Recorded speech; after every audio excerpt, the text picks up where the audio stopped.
What's going on, guys? This is your man, Real Deal Steven Steele, coming to you live on a Monday night. What is going on, guys? What is going on? Good to see you all. Good to see you all. Good amount of people coming into the room now. Excellent, excellent.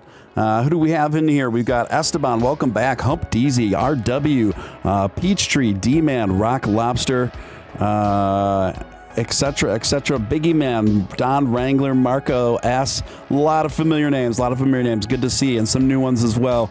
Slay Blaze, of course, Beef Supreme coming in there. Anthony Grant, starting things off strong with a couple super chats. One from Anthony Grant. Speaking of which, $5. Thank you, Anthony. Top of the night, fellow Dogers. Let's get the party started. Indeed, that's what we are about to do, my friend. Could appreciate the support and the official.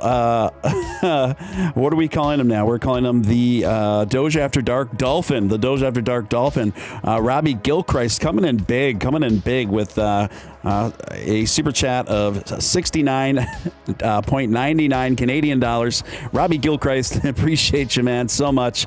The Dolphin, and they're all the dolphin emojis pouring in the chat. Appreciate you, Robbie, as always, man. Thank you for your generous support. Thanks for always popping up, man, and just supporting the show. Really appreciate it.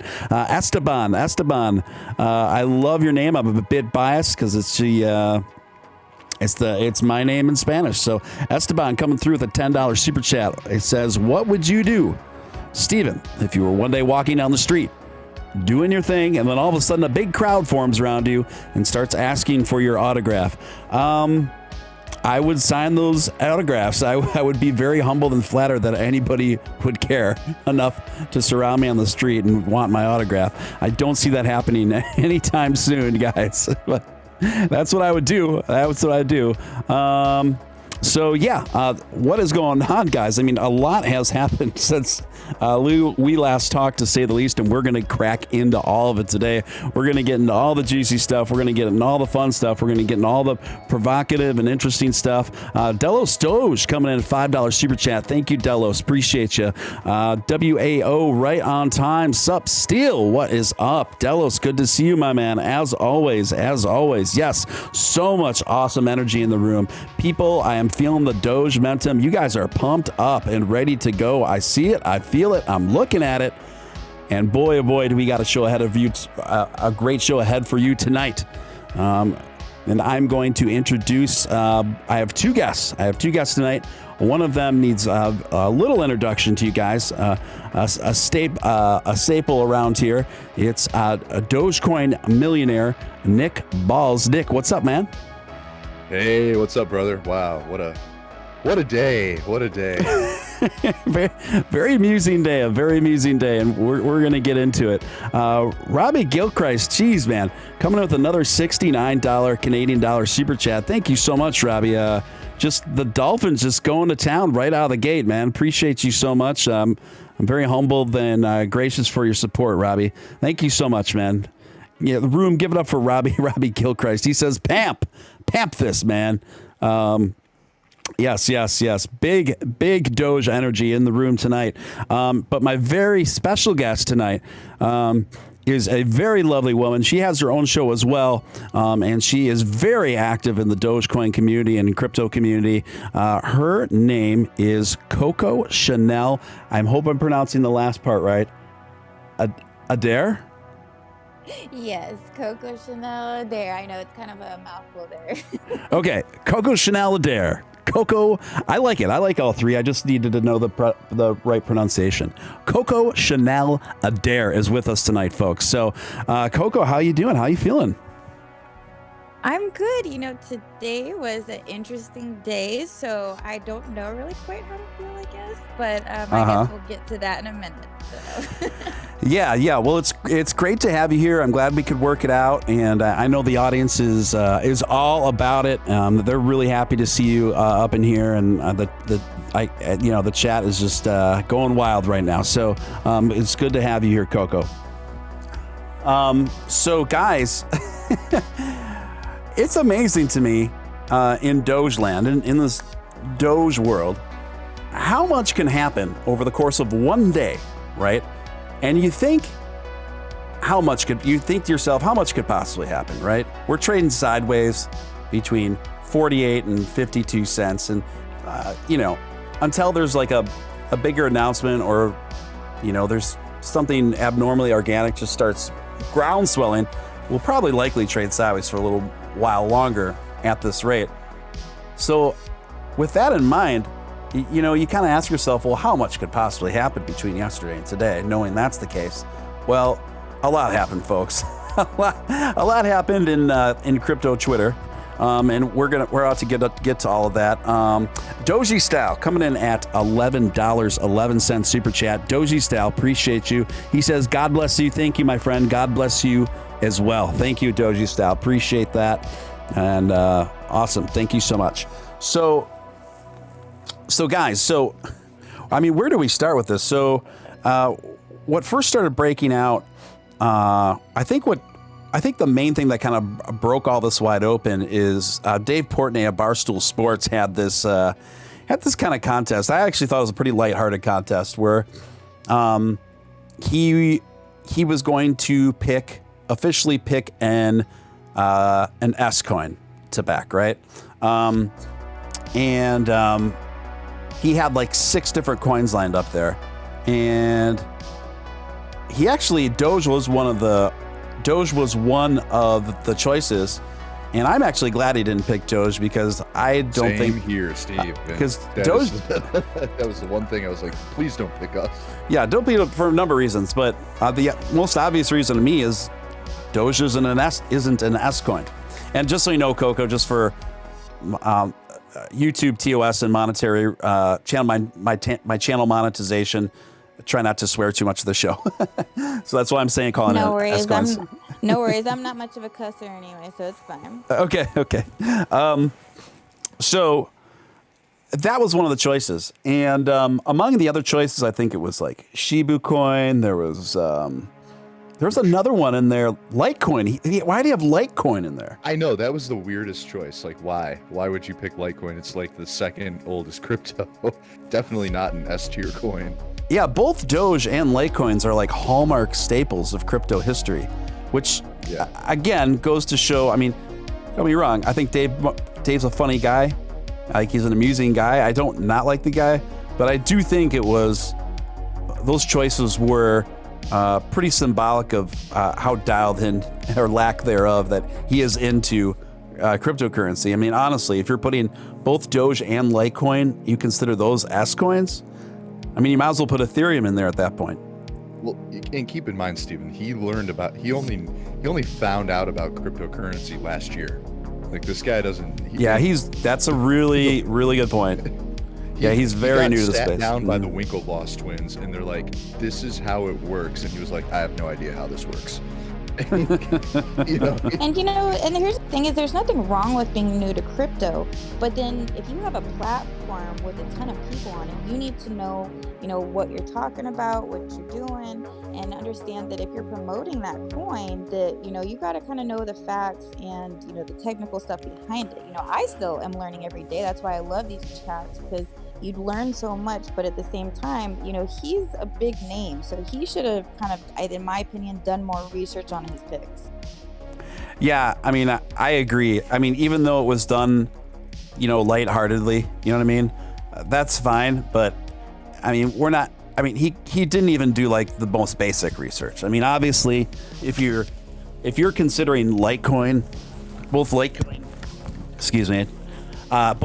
and Doge to be on your list of S coin options, and then what he went on to pick, is kind of where things kind of sparked off. So he ended up picking SafeMoon as his winner, right?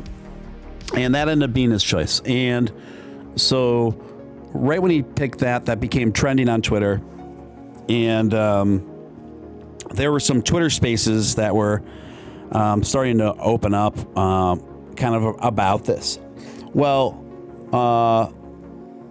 Mr. President, Wall Street Bets, that dude, he announces, and he said something on Twitter to the effect of that he was pretty hot in the collar about something. He was worked up about something. He said, "I'm going on in 30 minutes. I'm opening up a Twitter space in 30 minutes." Well, this guy rarely ever speaks. And and obviously he has a huge, tremendous platform, huge. So people are like, wow, this is going to be interesting. This is definitely a pretty significant thing. And so, yeah, the chairman of Wall Street Bets announced his Twitter space. And, he got on there a little late. There were a few invited speakers on there. I think David Goldstein was one, and maybe Tim was another one. I'm not sure, but there's, Yeah, Tim was in there. Okay. And it was interesting. So we're all like waiting to see what he has to say. Well, in that interim, the chairman of Wall Street Bets gets into this Twitter beef with Dave Portnoy. And they're kind of trading barbs back and forth, right? And I'm kind of going into the history of it right now because I'm just kind of trying to put together the timeline of like how it unfolded. But basically, I think the chairman thought it was a poor choice, and then Dave Portnoy like retweeted him and took some pretty hard jabs at the chairman about it. So the chairman, we're all waiting, and the chairman gets on the mic and he just goes all in. He goes wild style on Doge. By the way, just to interrupt you guys, there is this. I'm looking at this massive green candle that went up. That's just insane, and it's now it's in a little bit of retracement, but there's a massive, big, thick green candle that went up, guys, and just shot up. Dogecoin a little bit over a penny, like all at once. And now there's another green candle forming. It looks like we're moving in on 50 cents, you guys. So we're going to keep an eye on that. But that was, holy smoke. So that's the biggest candle of the day, hands down. And a third candle is forming. So we'll continue to monitor the situation there. But it looks like we might be in the beginning. I don't want to overstate it quite yet, but this looks like the possible makings of a potential bull run here. So we'll keep an eye on it. And so he just goes all out, all in on SafeMoon, calling it a scam, a Ponzi scheme, et cetera, et cetera. I mean, he went no holds barred, and then he was basically saying what a poor choice this was, and how irresponsible it was, and this, that, and the other thing. And Billy Marcus was in there too, and I forget the other woman. She does some hosting too. What's her name? Coco? Jenny or something? Oh, no. Who else was in there? She was a speaker on there. Her name was Christine. Christine. Yeah, Christine. Yeah. Yeah, Christine. I think she's a content creator as well. But she was in there, and so then it got really wild because and I knew right when he started talking this way, I was like, this is going to be pretty explosive because the SafeMoon community is so passionate. They're so passionate. I mean, the SafeMoon community, in large part, there are 1.5 million people that are caps locks. Everything's caps locks, and so I knew this was going to be a pretty interesting situation. And then it really started ping-ponging from there, and then things kind of tampered down. Like Billy kind of spoke up and got things cooled down and made some more diplomatic statements. And yeah, so what are your guys' thoughts on what transpired? I think both you and Nick and Coco, you caught most of it. Yeah, go ahead, Coco, and then Nick. Yeah, I mean, as soon as I saw that they opened up the chat, I was like, oh, this is going to be good. I mean, automatically I knew. I was like, there's some drama going down. Yeah. I mean, for chairman to get so upset that he speaks, I mean, I don't think anybody's ever heard him speak. I mean, I definitely have, and I've always listened to every chat, anything he does, and I have never heard him speak. So for him to get so upset that he spoke is a big deal. However, I respect him, coming out and speaking. I just wish he would have, focused on like the more positive aspect of. I wish it would have been more like, oh, I'm so happy, to be a part of Doge. I love Doge, Mm-hmm. or something. And I just feel like it was such a negative way to start it off, because there's always going to be coins that we don't like or we don't agree with, but at the end of the day, it does, to me, you just got to stay focused on your own lane, stay in your own lane, focus on what the goal is. The goal really of Doge is do only good every day, charities, trying to get more businesses to accept it. So to me, I just felt like I wish he would have, maybe started off with something positive, and then he could have gone into that. But it just started off drama right away. he came in full guns blazing, man. I was like, oh, this is wild, man. This is wild style. I did not expect this. I already had a feeling it was going to be spicy, but it was, like you said, he came in straight away. He went all in, man.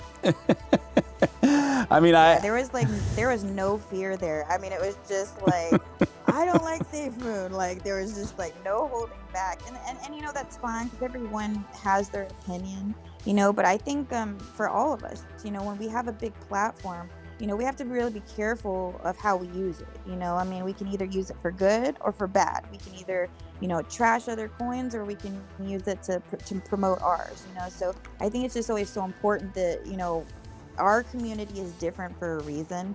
You could go to any restaurant you want, but you choose to go to, your favorite for either the good food, the good customer service. And that's what Dogecoin is about. You come back because you like the funny memes, you like the people, you like the togetherness. And so I think, as long as they can stay focused on that, then that's fine. But I got a ton of comments and messages of people that were just so disappointed with the vibe and the community today. And I even did a quick little chat just to kind of, tell people like, hey, let's stay focused. Don't let this get you down. Don't let it make you sad or upset. Just like how in our personal lives we have off days. Today was the off day for the community for sure. Yeah, I think that's fair to say. Chad Bagley coming in at $4.99 super chat. Thank you, Chad. Appreciate you, man. Good to see you tonight, Steve.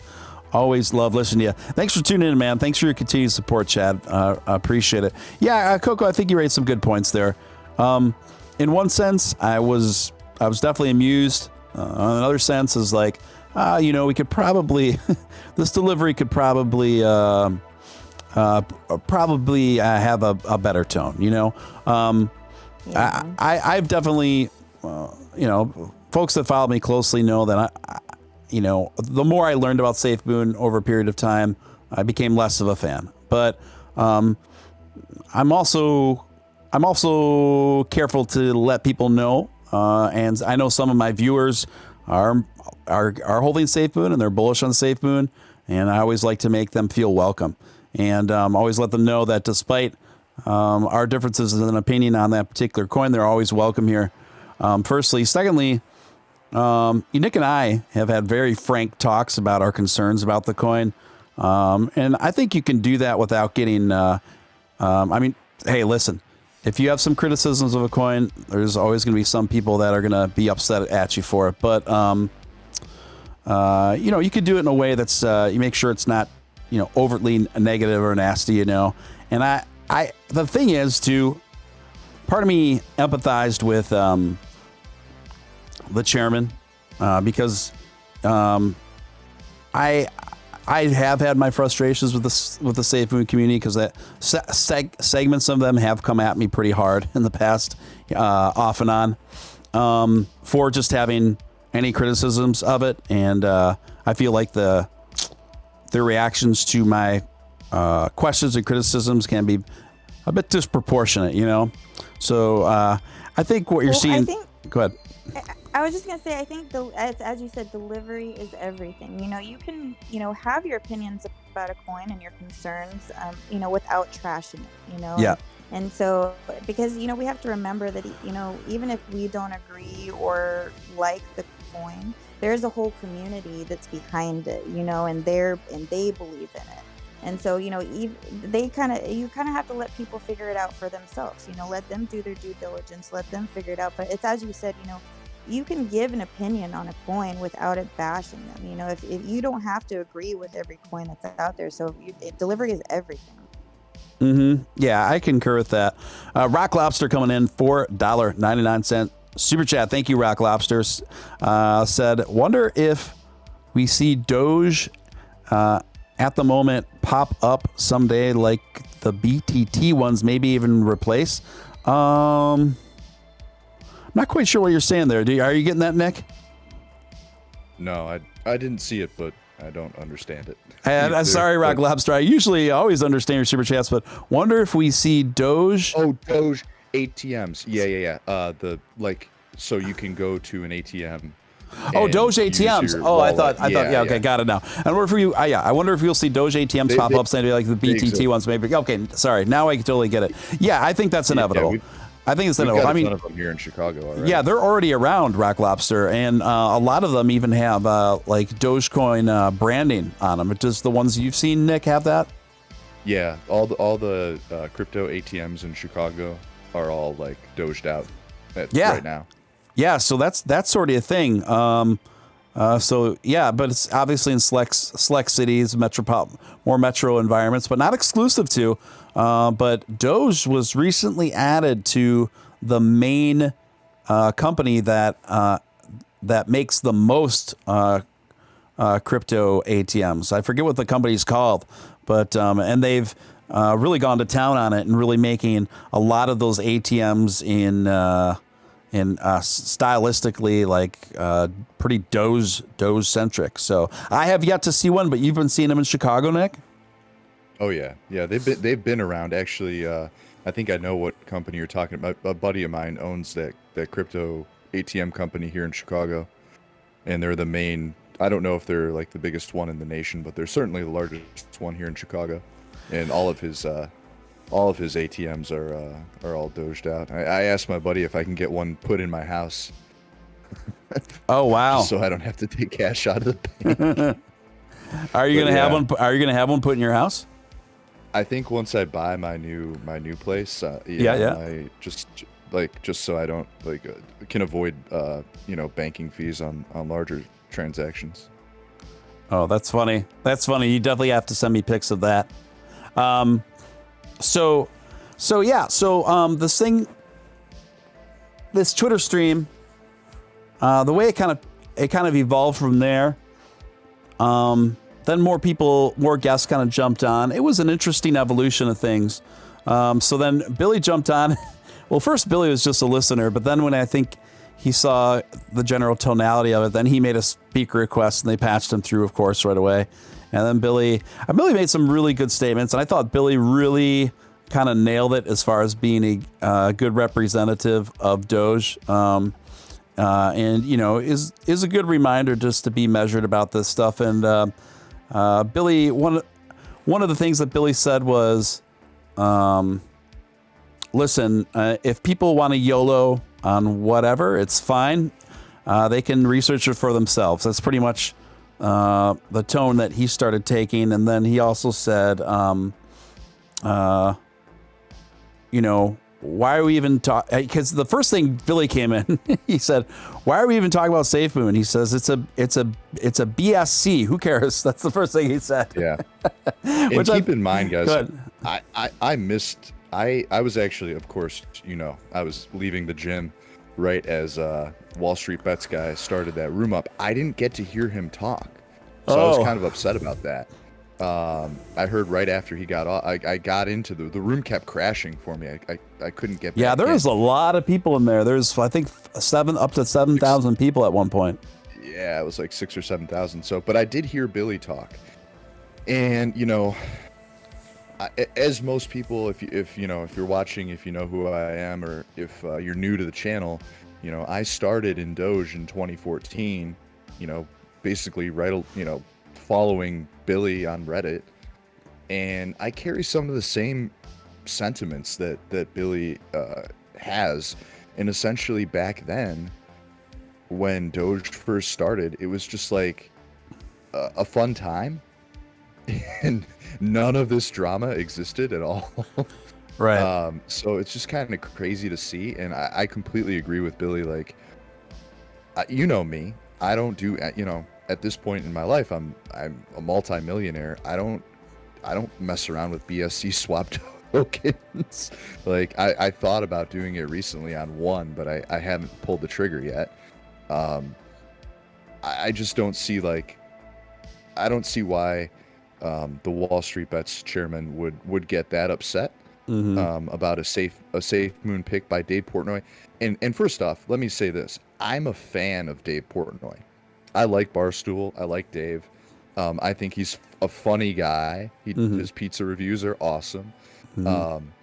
And he's in the Wall Street Bets chairman should know that Dave is a notoriously bad investor.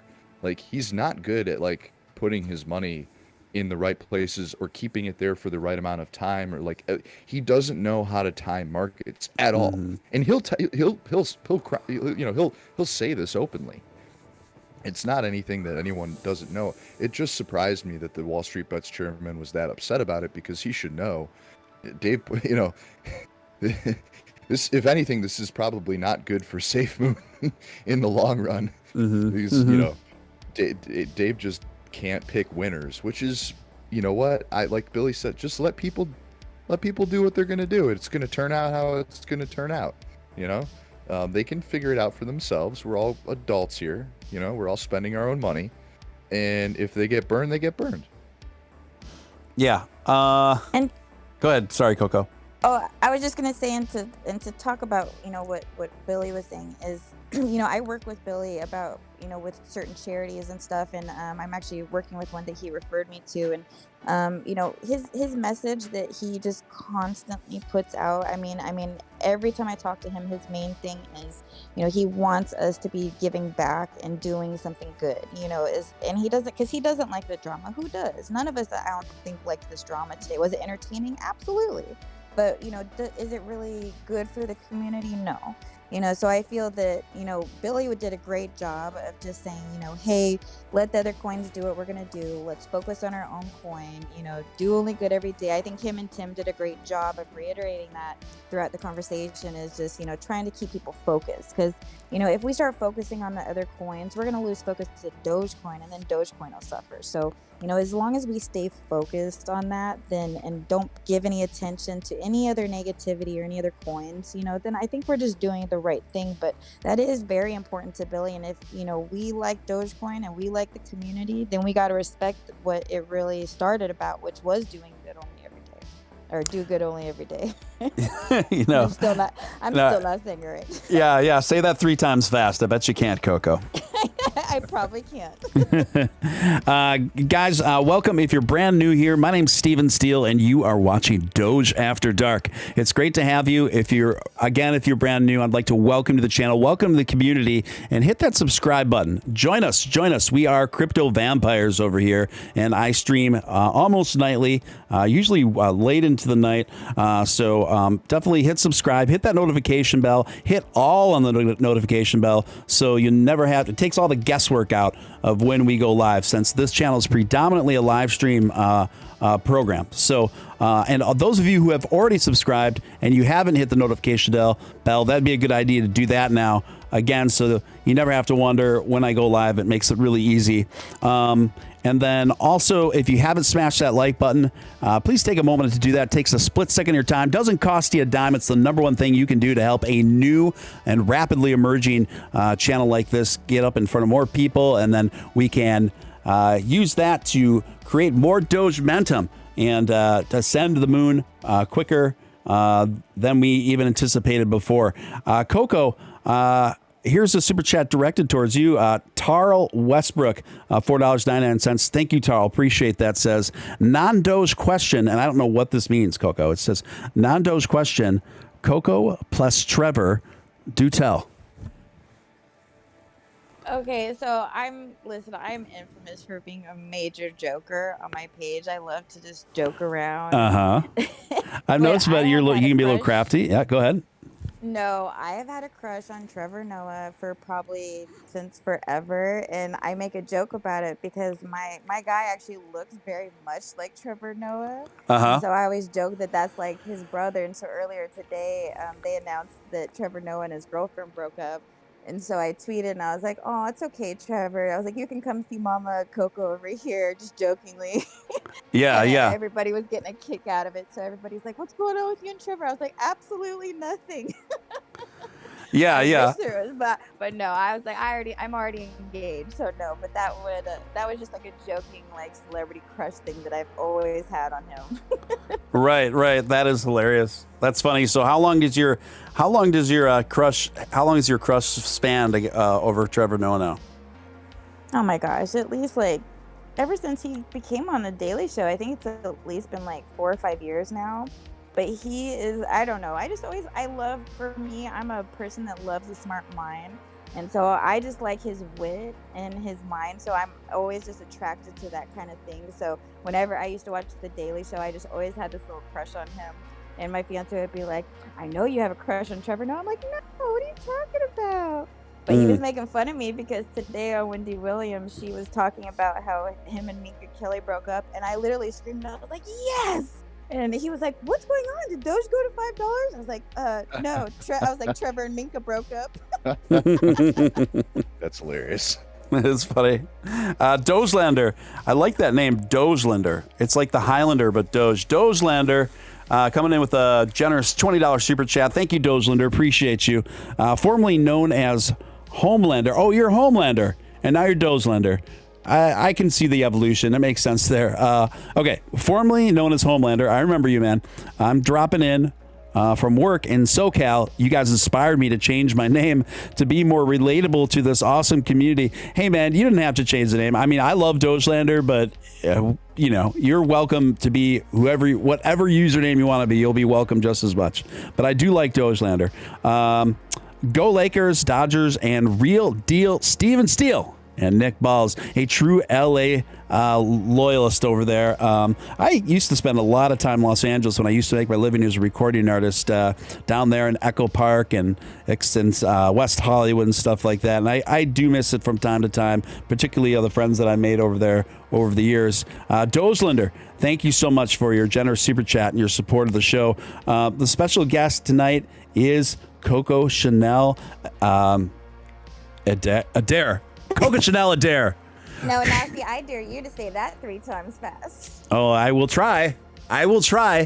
Coco Chanel Adair, Coco Chanel Adair, Coco Chanel Adair. Bam! Hey, now, not bad. but if you would have asked me to do that 20 minutes ago, it would have been completely fumbled. You're like Coco Chanel Adair. Yeah. So yeah, guys, we've been talking about all the kind of drama and tipsy-turviness that has unfolded over crypto Twitter today. We're having fun with it. You know, it's one of these things too where you gotta laugh. You can't forget to laugh along the way because there is a large component to everything that's been transpiring that we're talking about here with the the chairman of Wall Street Bets and SafeMoon and all this stuff. It's pretty funny. I mean, it was pretty funny. I mean, you can't forget to laugh along the way. I will say, and I want Coco's thoughts on this and then Nick's thoughts on this because I was kind of taking some notes through the stream there. I took notes of kind of some standout moments, I should say, standout moments to me. So I'm going to go through a couple of these standout moments, and then Coco, I want to get your thoughts on them, and then Nick. Okay. So one thing that really stood out to me was Billy said.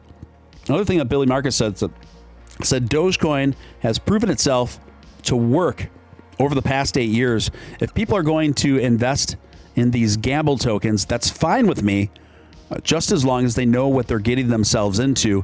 And those of you who are familiar with my show and my content know that I echo this sentiment very often. What are your thoughts on that, Coco? Well, you know, I mean, he is right, you know, in the sense that, here's the thing, you know, if maybe 6-7 years ago, somebody was like, you know, oh, Doge, you know, let's make it a real currency.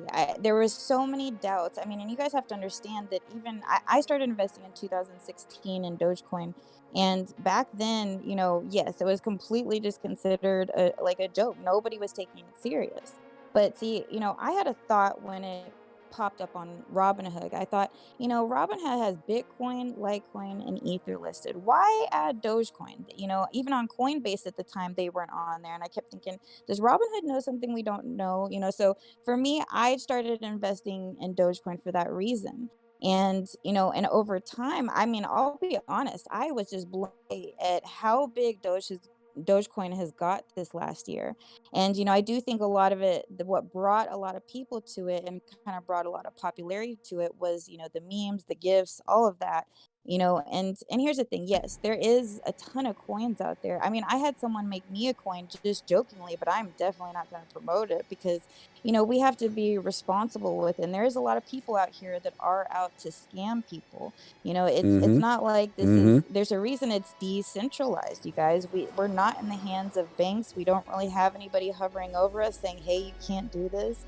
So you guys just have to understand that, this is a very volatile market. And so he is right that we have to do, due diligence. But the fact that Dogecoin has lasted all these years and, Mm-hmm. has stayed pretty stable, actually, it hasn't really had a lot of huge, influxes except the last few, few months now. And it's only because we've had so many people getting on board with it, so we just have to understand that, this is a volatile market. We have a lot of people that are out to take advantage of the fact that we are, good people, do only good every day. Because there is a lot of naive and a lot of gullible people out there.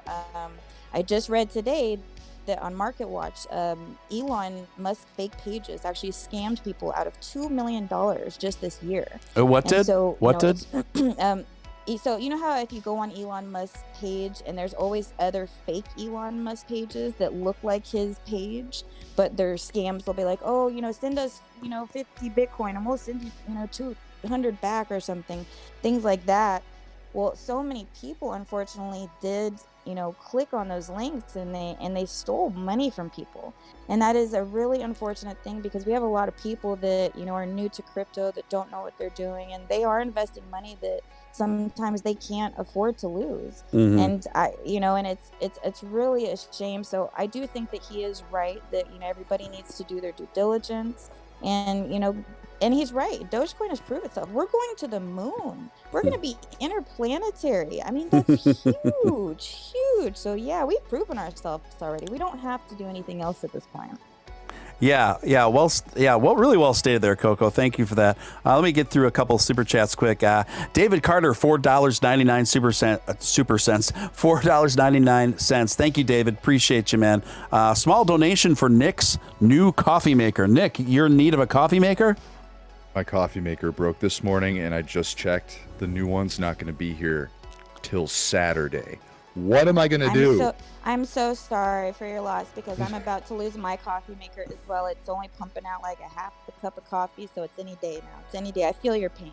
It broke this morning, and I was like, thank God. I normally don't drink like energy drinks, but I do drink one every Sunday, but they had like a buy one get two free on Sunday, so I got 3. So I have 1 left for tomorrow, but the rest of the week I am totally out of luck. Yeah. Well, thoughts and prayers to you, Nick, and I hope you get through this trying time until the new coffee maker arrives. Kyle S. coming in with a $10 super chat. Thank you again, Kyle. Could you talk about how Doge is being integrated into the Flare network? What does this mean for Doge smart contracts, and what effect could it have on Doge when Flare network launches in June? Ooh, could I take this one? Yeah, please do. Okay. Go for it. Yeah. So I've been getting this question a lot. I think Kyle's asked me privately before as well. The Flare network is going to be a huge catalyst for Doge when it launches.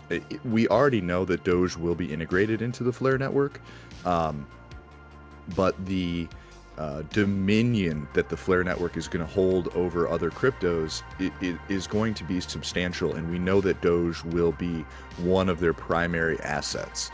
That being said, it'll give the ability for people to operate, NFTs and other smart contracts through Doge payments. This will be huge. Not enough people are talking about this, And the reason I think it's kind of going under the radar right now is because the Flare network, it hasn't gotten an official, they expect to be ready to go in June. I predict that the major catalyst for Doge, bringing Doge to over the $1 level that I keep telling people not to sell their coins or like to don't be doing anything with your Doge until we at least get there, is going to be June. There's so much happening in June. We've got the Coinbase listing in June. We've got the Flare network listing in June. We've got that 500 top S&P 500 company listing in June. There's so much happening in June, as well as a possible Tesla announcement. I mean, that could happen any day now, but I would imagine they, Matt Wallace, he thinks they're going to hold off for June. They're going to hold off for 6/9, which could be hilarious. Which is right on brand with Tesla. Yeah, I could see it. So, yeah, I mean, this is going to be interesting for sure. I think June is going to be a huge month. And as you know, Stephen, I'm going to be on the beach the first week of June, so I really hope you text me with good news while I'm down there. Well, I'm going to do my best to facilitate the good news, Nick, and keep the Doge momentum in this little corner of the internet. So, and as I understand it too, this Flare network will allow Dogecoin to be used with EVM-based smart contracts. Yeah.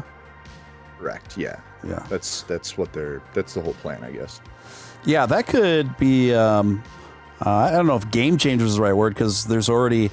Dogecoin is already just an extraordinary currency, but I really think that's going to even next level it to a degree as far as its utility goes, for sure. Robbie Gilchrist, right?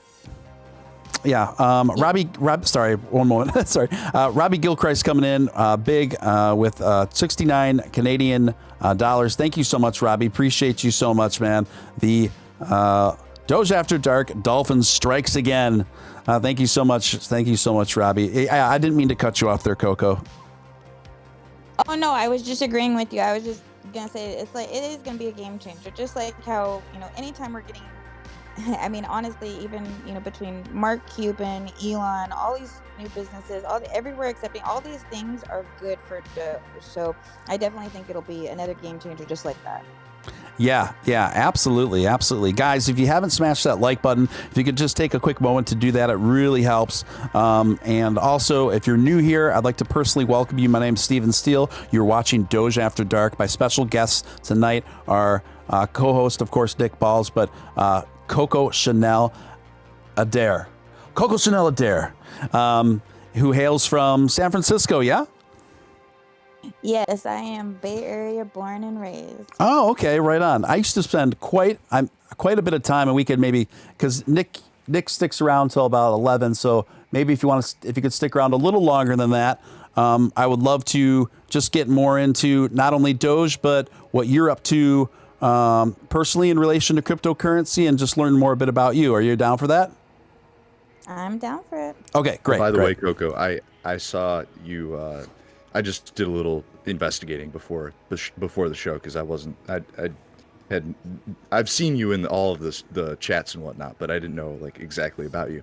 But I saw a before and after picture that you posted at some point in time, and I'm a huge fitness enthusiast, so I just wanted to say congrats on you transformed your whole look, and amazing job, really good. Honestly, it's a kind of a combination of things, because yes, I went through a period from 18 to 21 where I was drinking a lot, and honestly, we all do. Alcohol put a ton of weight on me. Between just me too.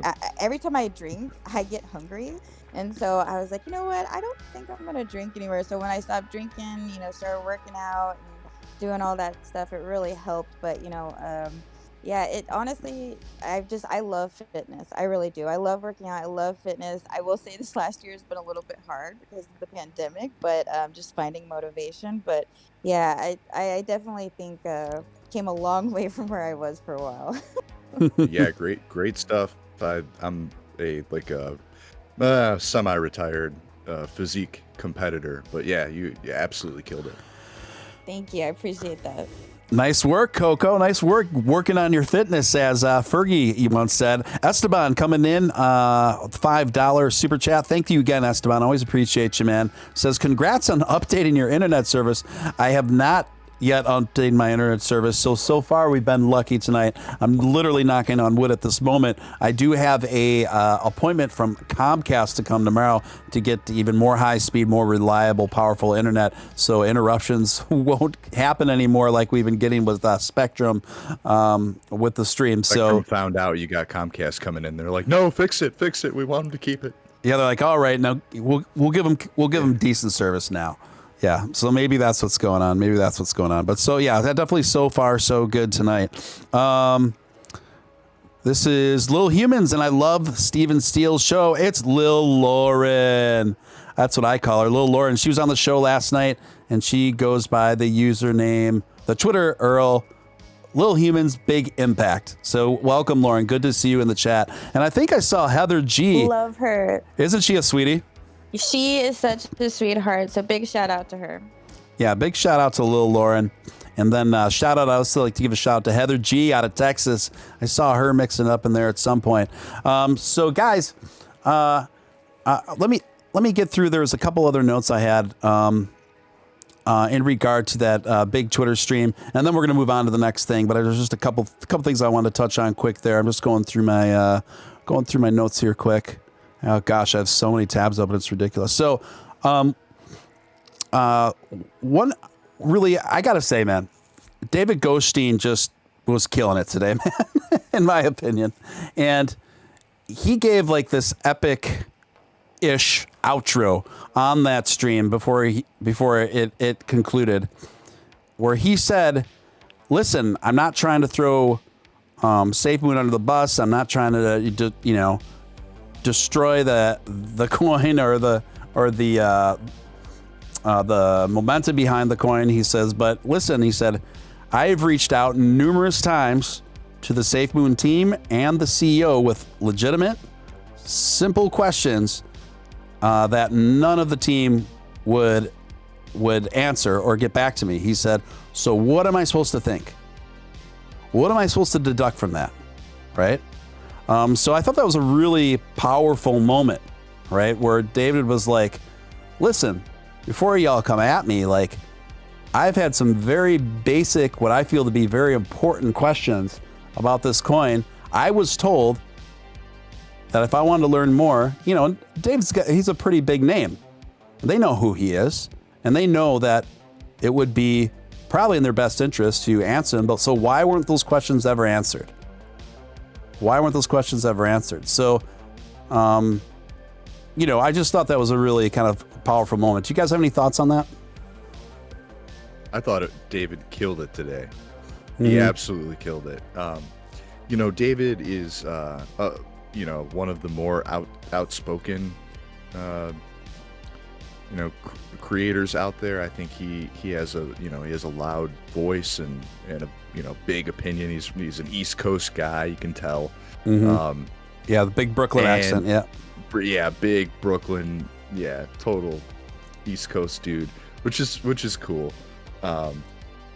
David is he went up against an entire community today. In not, there was moments where it might have been like contentious, pretentious, maybe a little aggressive. I said contentious, not pretentious. oh yeah, okay, that too.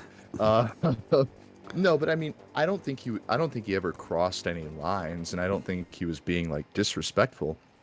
He just had legitimate questions, and I think we'll get into it, but he eventually talked to a SafeMoon dev, and the dev did a fair job of explaining things to him. It still doesn't change the math of the coin. At the end of the day, it just doesn't change what the tokenomics of SafeMoon are. But he did do a good job. I think the general when David went up against like just the SafeMoon community, mm-hmm. they literally could not articulate the tokenomics and like how the actual crypto operates, like on a mathematical level. And if you buy into a coin or any crypto without knowing like how the math of it works, like you're not doing your due diligence. And if you're one of the loudest voices for that community, and all you're saying is, you know, this is gonna be great for everybody, we're all gonna become millionaires, and you don't understand the math behind it, like it really illegitimizes your stance on pretty much everything. If you just don't understand math, you're not gonna come off as smart. So yeah, I mean, I think David did a great job today, all in all, without being like hyperbolic. Yeah, thank you for that. What about you, Coco? Any thoughts on that? Coco? Yeah, sorry, I was a little late pushing my button there. Okay. Honestly, you know, I've done a few chats with David, and he is just amazing. And Agreed. And what I liked about him was when he first started coming into the chats, you could tell he was just so used to either, you know, people trolling him or, you know, Bitcoin guys coming at him or things like that. That when he came into our room, he felt kind of, you know, more relaxed, and I think he felt a little bit more safe. And so he actually kind of opened up a lot. And I think he's really gotten a good soft side of him now. You know, he mentioned on the last chat that I loved. He was like, you know, even if he's like, I can afford to lose everything in Dogecoin. He was like, but you guys can't. He was like, and that's why he's like, I don't even care if I lose everything. I just want to be part of the community and help people. And so I think that he's definitely, you know, he softens up in certain chats, you know, but then in other chats, he definitely is on the defense. You know, he's like, and he does a great job of it. And in fact, after he got off the Wall Street chairman chat, he hopped right into a Safe Moon chat. And I messaged you, yeah. And I mean, he went right in the lion's den, man. He was taking it. Because they were coming at him, you know, like, hey, you said this and this and this, but he was holding his own, and he was right about the things he was saying. You know, he jokes a lot, you know, but he never, you know, says, hey, don't buy this or buy this, you know. He just says that what he does with his stuff or what he thinks, you know, people should, but he doesn't like tell people you go buy this, you know. So I think that David does a good job of holding his own, whether it's, you know, having to defend himself or whether he's having a polite debate. He does a really good job of it. So he's been awesome in the chats, and I think he did a great job today. I think, you know, we always need that balance in these chats of, you know, strong, fierce, you know, passionate people, and then people are a little bit softer. Like, I think Tim was that good balance for David, you know. So I think having them together, you know, it kind of helped balance that room out a little bit. Yeah, right on. Really well. Yeah, really. Both of you guys, great answers on that, guys. Great, both of you. MD Hewitt coming in, $2 super chat. Thank you, MD. Here to promote.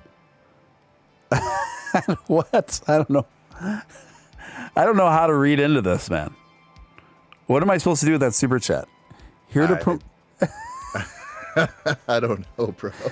I don't know, man. I don't know if I can read that out loud, but MD Hewitt, I know you're a regular, and thank you for the amusing super chat, my friend, but I can't read that one out loud.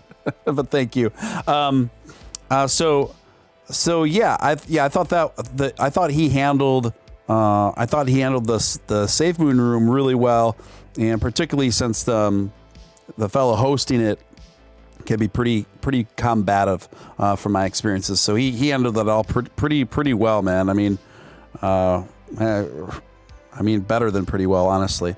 So I think the last moment I kind of wanted to touch on about that whole thing was that. Let me see here. Oh yeah, can I go ahead? Yeah, by all means, go ahead. Can we reveal our meme that we made that you're gonna make? No, we can't. I will reveal. Okay. I will reveal that meme. I was gonna say it, but I'm. I was thinking about it. I'm visualizing the meme, and I was actually looking into.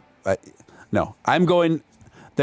We thought of a meme that's perfect that is arising out of David G's interaction with the Safe Moon room. It's there was a moment. Sure, you can go ahead and tell them the moment that the meme's based off of, because it was pretty. I think it sums it up pretty well. Okay, so as we all were listening, David opened up this room with Mr. Crypto, which I don't know enough about Mr. Crypto. I don't know. Maybe he's a smart guy. I don't know. He didn't come off as a smart guy. I'll put it like that. And David just matter-of-factly goes, what is the use case for SafeMoon? Can anyone explain to me, like, how to use this token where I get charged 10% both ways? Like, where am I going to use this? And Mr. Crypto just goes, "We are going to Gambia." That was the use case. We're going to Gambia. That was the use case. We're going to Gambia, boys. Like, get ready. I don't know what that means. I don't know. I don't know anything about that. But like, I was crying. I was like laughing so hard. It was one of the funniest moments in a room I've ever heard.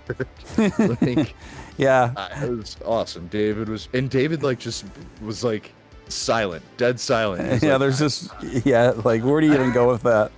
And the thing is, he wasn't joking either. That was the thing that answer was that was an answer. Yeah, that was like a serious answer. It was interesting. It was almost like it sounded like a scene out of like Coming to America or something. Yes, so, it did. It sounded like Coming to America. Yeah. So, guys, I don't know if you noticed, but It's All Risky. Their Twitter profile is suspended and is no longer up right now. And no one has any answers that talks to It's All Risky yet. Right now, Twitter is saying, "Caution, this account is temporarily restricted. You are seeing this warning because there has been some unusual activity from this account. Do you still want to view it?" And so it's like shadow banned, and everything's shadow banned on It's All Risky's account. And no one's heard from It's All Risky. And so this comes as quite a shock, because It's All Risky has been one of the most prominent Doge accounts on YouTube. A bit of elusive. Some people think it's a man. Some people think it's a woman. Most everybody agrees that it's somebody with a journalist background in journalism. And this is an account that Elon Musk often interacts with and comments back and forth with.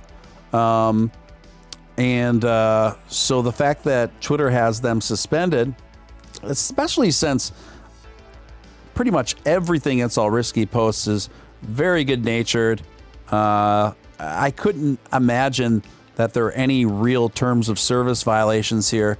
And then we also know that Jack Dorsey, the owner of Twitter, is pretty much a Bitcoin maximalist. So it kind of gets you thinking about what might be going on here. Coco, what do you think? Well, I can tell you that I just went through the same thing. I just had the exact same thing happen to me after the chat on Thursday. And I didn't even know. I had fell asleep and woke up, and I had seen that my account was like restricted, and I had no clue why. I didn't get any notifications. I couldn't see any. It showed that I was following 0 people. And I had to go through kind of a lengthy process to get it back. I had to, verify my phone number, my email, had to chat with Twitter, because I still, even after they restored my account, I couldn't see my followers, and I couldn't see that I was following anybody.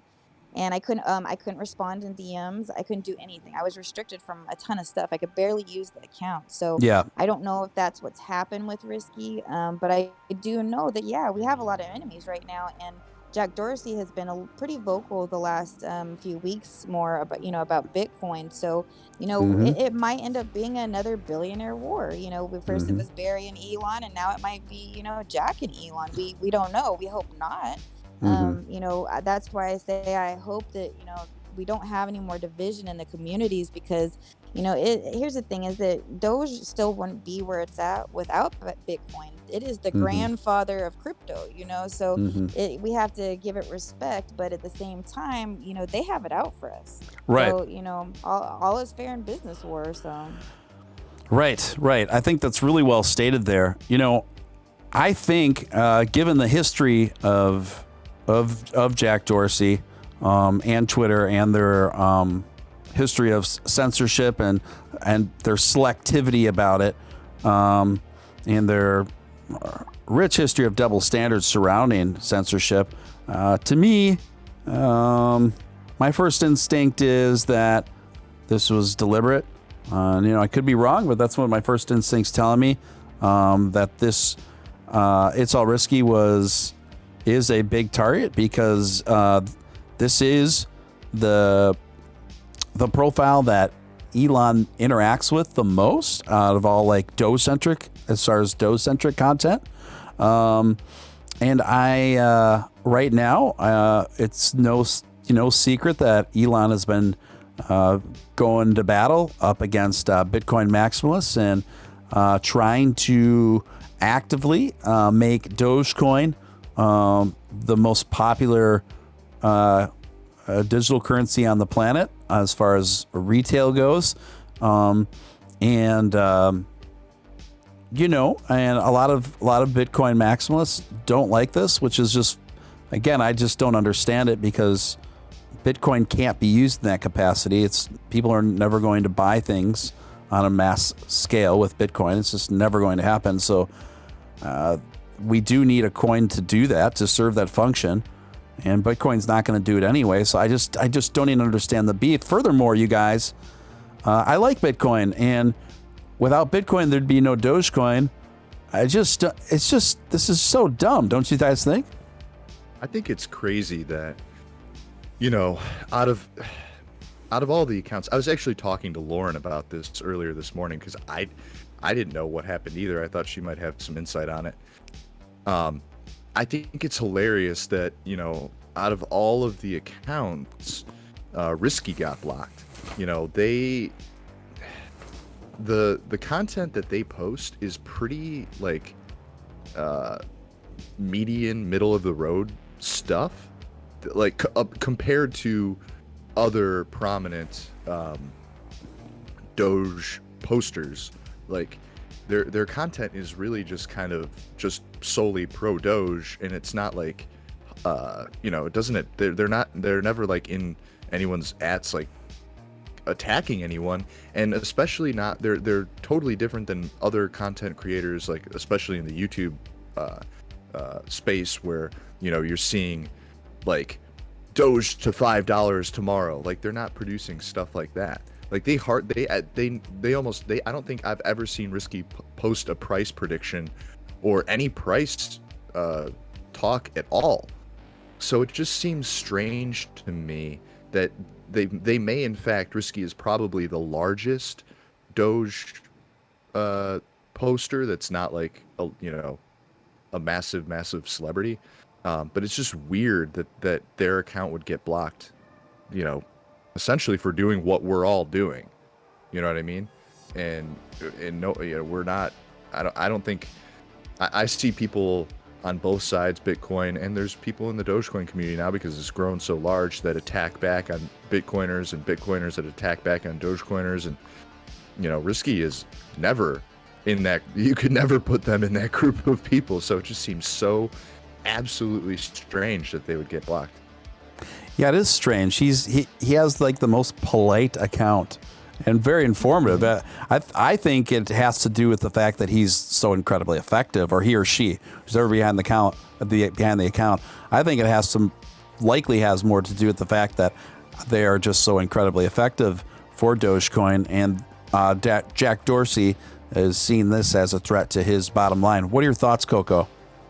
Absolutely. I mean, here's the thing. There's only, and that's one of the problems with social media now. I had that same problem with Instagram where I was getting shadow banned for no reason. There was no legitimate reason why I was being shadow banned. And, I just think that honestly, these social media companies, they just choose who they want to shadow ban. And that's not fair because people should have a platform to speak on. Yes, if they're a danger to themselves or to the community, sure, block them, whatever. But at the same time, we have to understand that, we all deserve to be able to speak our voice and be heard. And especially when, Risky has been nothing but nice and friendly and interactive. But I really think that if this is, a Jack Dorsey Twitter thing, then it definitely is because they feel threatened by Risky, because they bring the most information. They bring, they have some of the largest following, and they are a direct link to us getting questions or things, answered from Ewan. So I really do think that, that could be a possibility. I don't want to say for sure, but it definitely could be a possibility for sure. Yeah, and this kind of raised another topic. It's kind of scary that it's that way because, I personally feel like we do need to start thinking about some basic regulations to reel in big tech, because even when alternative platforms are created that people want, then Google and Apple ensures that any significant competition to them isn't available to even download in their app stores. So they won't even platform potential competition, alternative social media apps to their app stores. And furthermore, this isn't about any specific party by any means, but most of our politicians across the board have been bought off by Google in large part. And so, where do we go from here when, we are at the mercy of one power mad individual's sensibilities on what they personally believe, and they take things to such an excessive degree that they start just banning people and movements if they don't line right up with whatever their personal best interests are or feelings about things are. To me, this is it's just not right. It's not right. And the thing is, Jack Dorsey has a history of doing this kind of crap. Like, he has a history of doing this kind of crap, and then where he ends up walking it back half the time. Oh, I didn't mean to ban these profiles, or this, that, and the other thing. He's been doing this stuff for a long time, and now it seems that he's setting his sights on the Dogecoin community. Dogecoin Rise was talking about today about how his profile was suspended for part of the day, and then he wasn't able to tweet, and then he wasn't able to join lives.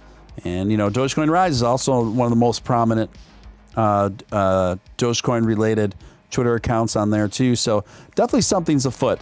And then Elon himself had a temporary suspension at one point because of Jack. So what would be really interesting, guys, is if maybe it'd be great if, I love Twitter. I love the platform. I love the functionality of it. I love the way it's laid out.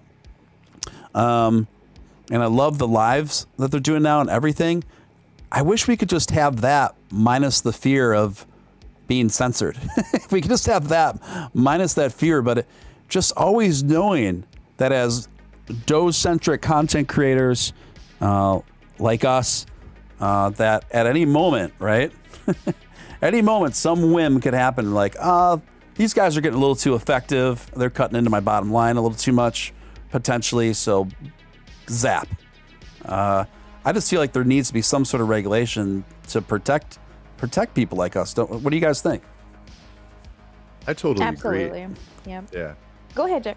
Oh, it's it's funny that we saw Dogecoin Rise got temporarily, they got reinstated today, but ultimately they're like the second biggest Dogecoin posting account. Is it coincidence that Risky and both Dogecoin Rise get nuked the same day? It just seems so crazy to me. It seems so absolutely crazy. And the one, if Jack wasn't all in on Bitcoin, it would be one thing. But you can see, these allegiances to one thing or another, or, you can tell that the owner of Twitter is upset that the internet money that he owns is down this week because Elon, he thinks that Elon, put the kibosh on his party. It's like, dude, like, I love how, 2 or 3 months ago, Elon was the only thing that was holding Dogecoin's price up, and now Elon's the only thing that's pushing Bitcoin's price down. It's like, what is it? Well, which one is it?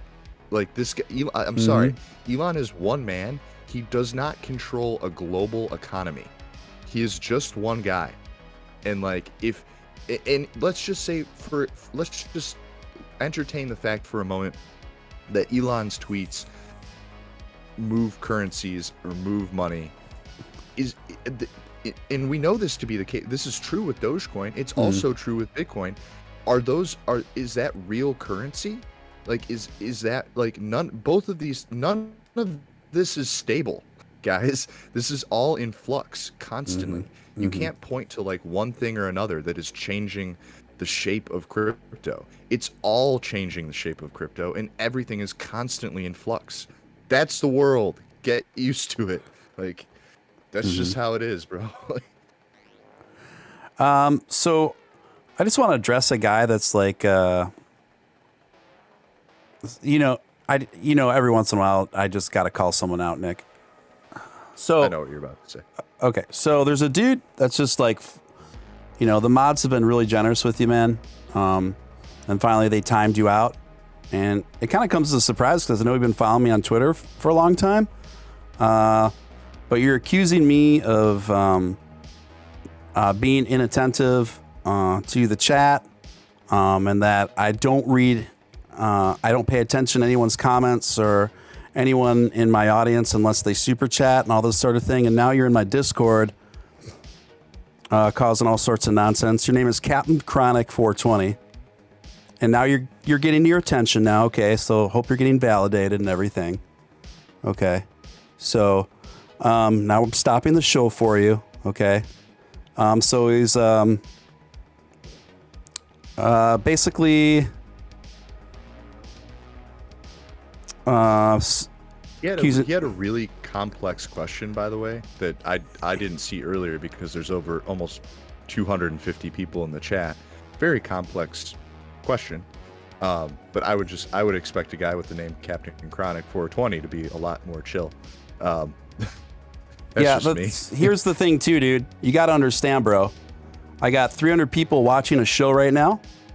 I'm multitasking a live streaming program with lots of gear on my end, taking in lots of information, trying to keep up with what's going on in chat, making sure my guests are heard and are treated well, and researching topics and running my gear all simultaneously.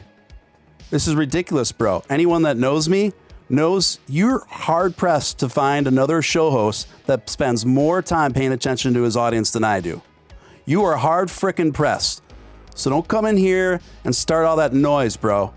I care about my audience. You'd be hard pressed to find a show host that cares more about his audience than I do. I read these comments as much as possible. And there are many streams, bro, where I do nothing but take people's questions for 0 super chats. I do nothing but interact with my people for 0 super chats. So don't come in here and try to infer that I'm about that, because I'm not. I'm not. So don't come in here and be like that, bro. Okay. I'll just say that I personally, I just started my chats a little over a week ago.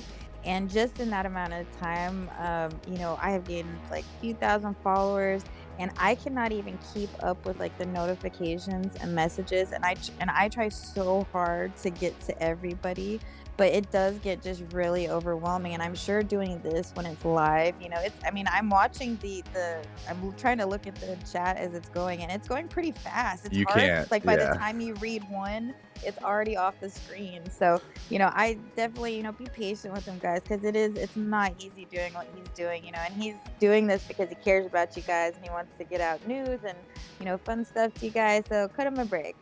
And keep in mind, guys, Steven is running like, I don't know how how he's doing it, all of like keeping the stream going, keeping the charts going, moving everything around, talking to us, making now with 2 guests, it's with just me on here, it's usually not as crazy, but with 2 guests, it's a little nuts. And then also at the same time, his setup is not good.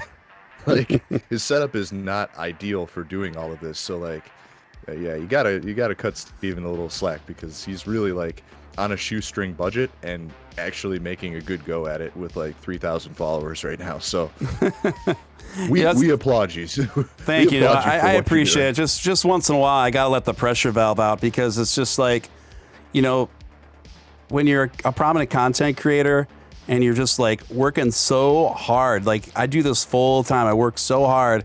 And then when people come in here or people come in my DMs, you don't understand, like, and I talk about this with Billy a lot. And this is why Billy actually left Dogecoin for a long time, because of this sort of stuff. You don't understand.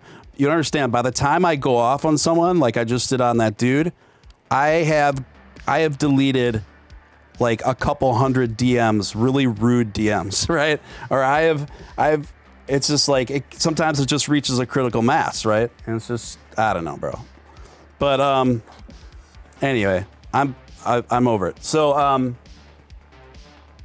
moving on, guys. So I would think that we need to get, and you know, regardless, I don't care how you vote. I don't care if you don't vote. I don't care if you're left or right or libertarian or green. I don't care, honestly. So I just want to get that disclaimer out of the way. But I think it would be worth going forward to pressuring our politicians to be like, hey, yo, like, we need some sensible regulations to reel in the power of big tech. If you're not going to have the spine to do it, then we need to start finding some candidates who can. Because to me, this is a serious problem. This is an urgently serious problem, because this is going to go the way of authoritarian regimes that we've seen throughout history, just modernized in America. And so if we shouldn't have to, in a country like ours, have to wake up every day wondering if we're going to be unpersoned at any moment because we like dog money. This is freaking ridiculous. We shouldn't have to live in fear because we prefer dog money to another cryptocurrency. This is madness. This is madness. Anyway, so next topic. So guys, obviously there's a lot of incredible things culminating right now, right? With Elon. Now we know he's been talking with Dogecoin developers for 3.5 years. Yesterday, he went all in on, he went scorched earth on Twitter against the Bitcoin maxis and just said, hey, listen, I am working to completely optimize Dogecoin to be the fastest, most efficient currency I can possibly make it. And then he even went so far to say as, I forget the exact wording, but he finished the tweet by referring to, casually almost like referring to Doge as the currency of Earth, which I thought was such a epic statement, right? So here's a guy that's been plotting much longer and in much more detail than any of us ever thought to make it the currency of Earth. What are your thoughts on that, Coco? Sorry, I'm slow on pushing this button for some reason. It's okay.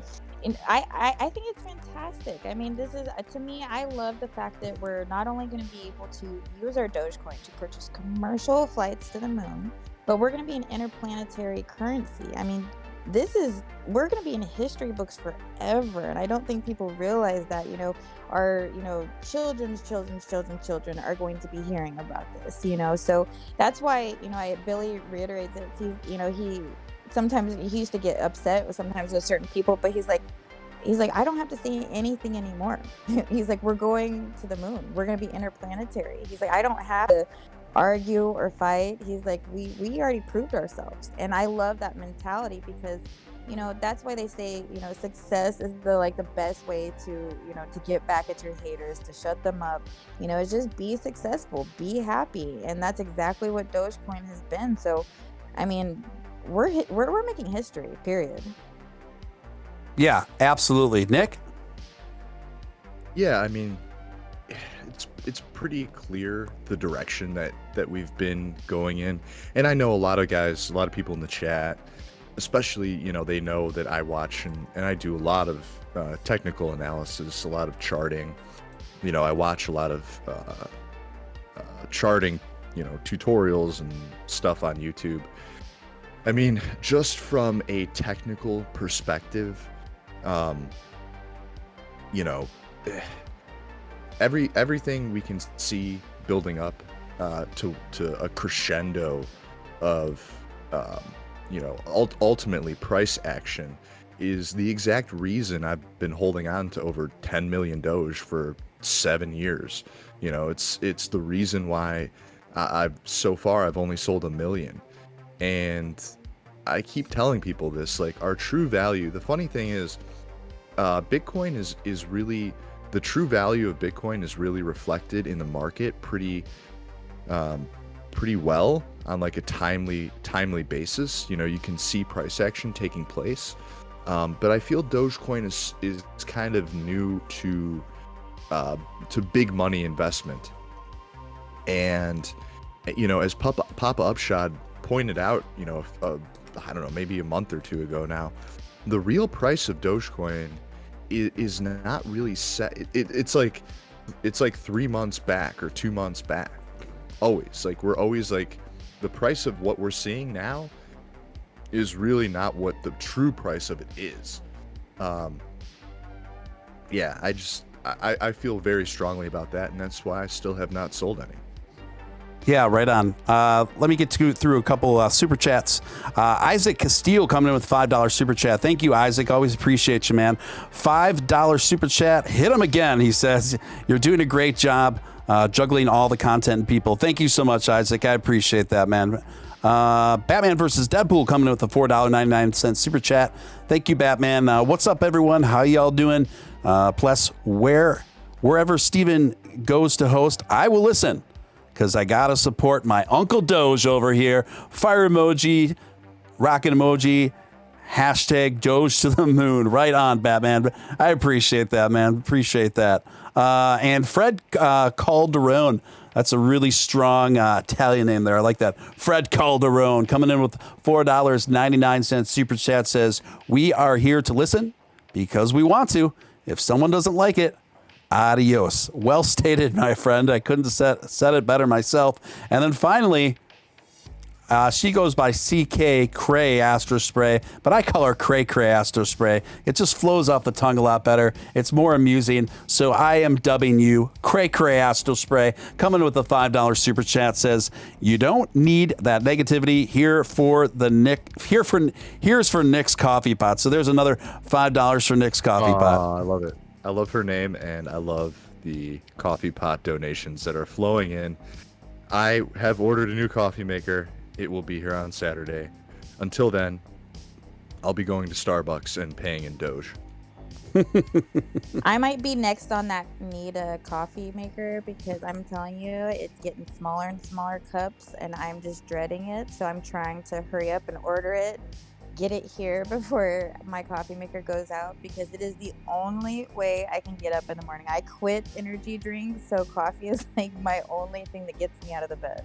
I felt so gross drinking a Monster this morning. Like I said, I only drink Monster, or I only drink an energy drink once a week, and drinking a Monster at like 7 in the morning was so disgusting. I was like, ugh, what am I doing with my life? You know what? I was a hardcore Monster, or no, it wasn't Monster. Rockstar.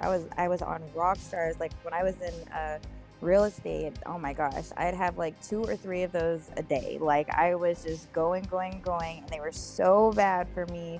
And I'm sure that, I didn't know that, like, I was sick back then, so I'm sure that contributed to some of my health problems for sure. So yeah, no more energy drinks. Yeah. Sometimes overdoing those energy drinks can really be like a kind of a whacked out feeling, right? You're like, you're really wired. It's like really kind of a nerving energy, And then you can't sleep at night. You're up all night. Yeah. Yeah, I think many times people forget that I mean, caffeine is a drug. I mean, it revs up the nervous system, right? That's what it does. That's why it makes people feel the way it does. Whether that just putting a little pep in your step or maybe even more. But caffeine is a drug. It directly goes right into the nervous system to ramp it up. And so many times, I mean, I think we've normalized caffeine so much in every day-to-day life that we don't even think about it that way. We just think about it as, food or, just regular like drinks or, like anything else. But, caffeine can really mess you up if you're not careful.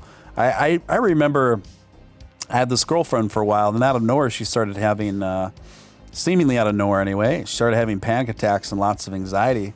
And I said, well, how much caffeine are you drinking? She's like, well, what do you mean? I'm like, how much caffeine are you drinking per day? How much? She's like, well, I have 3 cups of coffee a day. I said, stop all your coffee. Oh, I don't really think that's it. I'm like, just stop all your coffee. I said, just give it a full month, please. Well, she stopped, and she was very cranky, very depressed actually for a few weeks. But the longer she went on and it started detoxing out of her system, lo and behold, the anxiety calmed down. The obsessive thoughts she was having were calming down. Even the depression she was having lifted pretty greatly. And by the time, she got about 6 weeks out of that long-term coffee habit she had for years, she did a complete 180. So what does this have to do with crypto? Nothing. But I just think it's good life advice. Yeah, for sure. Yeah. So anyway, let's see. We are. I think anybody is lying if they say that they don't have an addiction to something. Because if it's not your phone, it's coffee. If it's not coffee, there's something else. Everybody has something they're addicted to. I don't care what anybody says. Everybody's got some little thing that they can't get enough of. Yeah, definitely. We all have our indulgences. Mine, you know what mine is?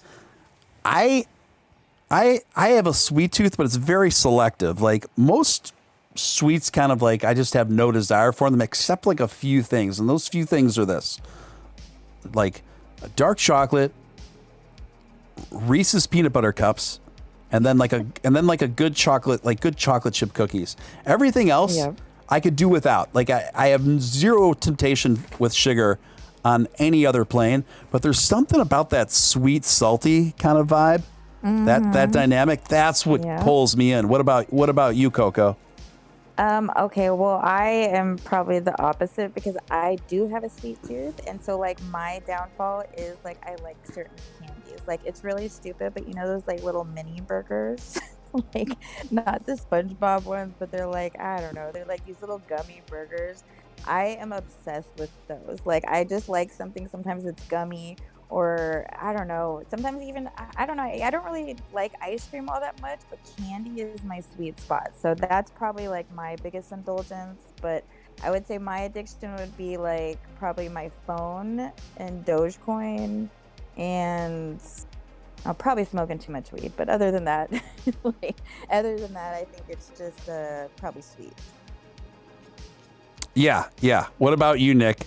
I know you're like super like low carb, clean eater right now, and you're maximizing your results for your gym training results right now. But what is your indulgence though when you're not on all that?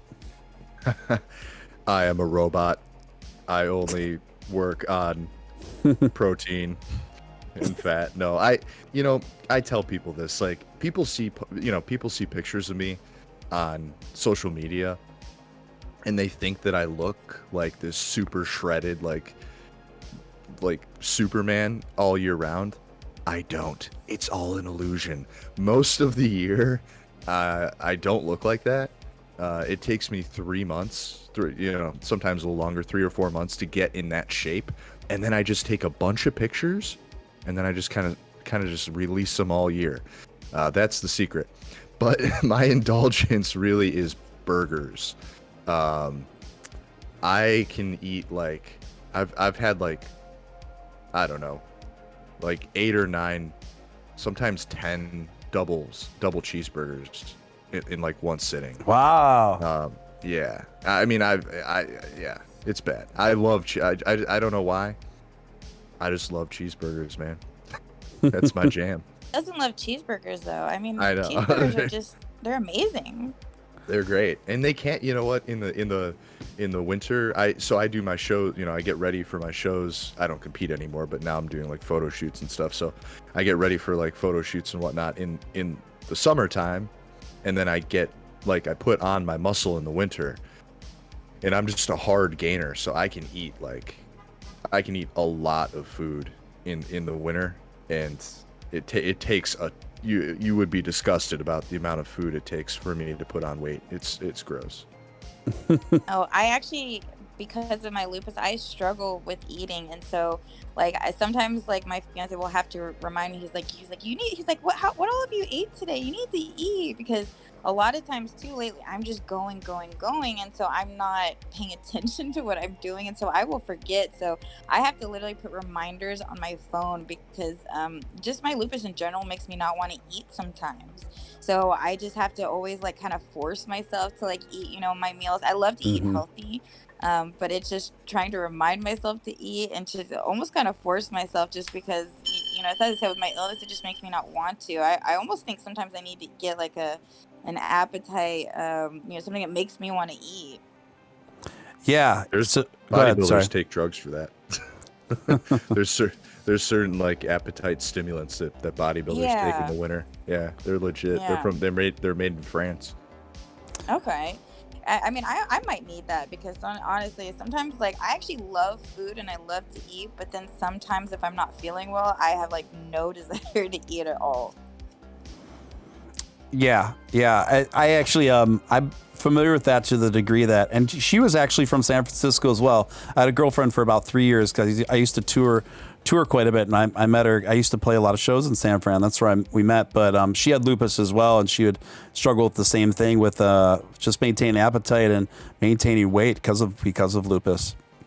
It's funny because like I actually, you know, I don't know how, but like for the most part, I've been able to kind of keep my weight the same. You know, I haven't really had too many issues with. I used to fluctuate a lot, but I kind of got it more under control. So now I'm able to kind of, you know, eat and do what I need to and still be the same weight. So I've gotten to a nice, decent place. Right on. Good to hear it. Batman versus Deadpool coming in $1.99. Don't have any addictions at all except for Doge. I'm sure many of us can relate to you there. Speaking of cheeseburgers, now I'm very lactose intolerant. Dairy affects me very, very badly, so I got to stay away from it. But that being said, oh man, I love In-N-Out Burger. Now I eat burgers without the cheese, but In-N-Out Burger, we don't have those here where we are in the Midwest.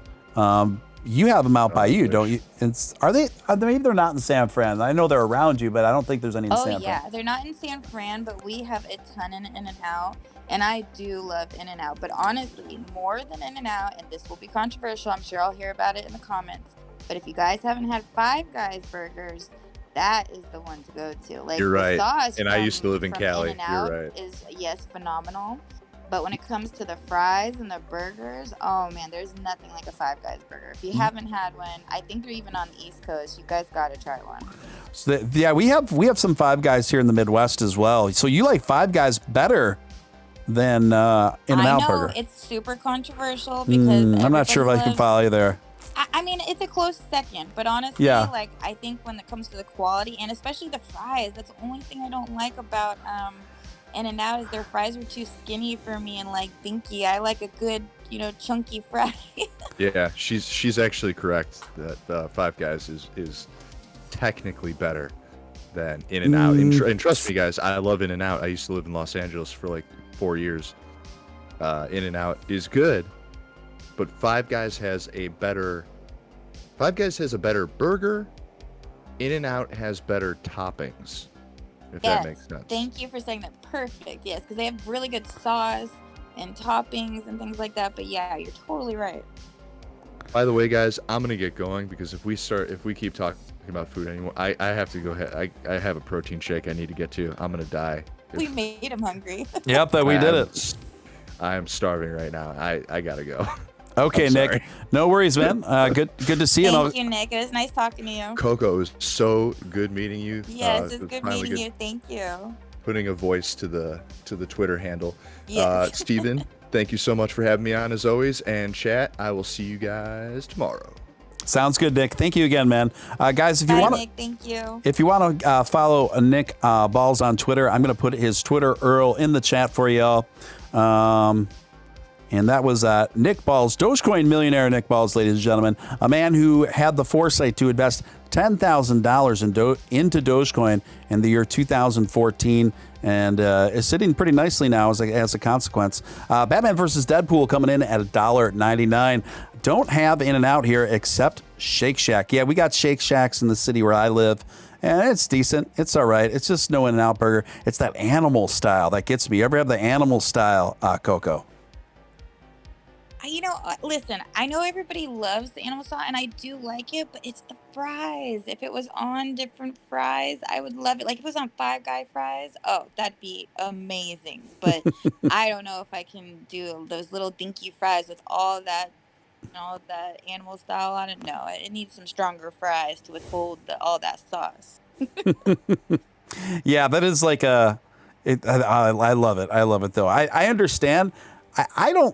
I guess my opinion about the fries is I like the thin, crispy fries, but I also like the thicker waffle fries as well. I guess I like them both for different reasons. I do too. Sorry, go ahead. Oh, no, I was just going to say Carl's Jr.'s waffle fries. I think those ones are pretty good. Oh, the circular ones.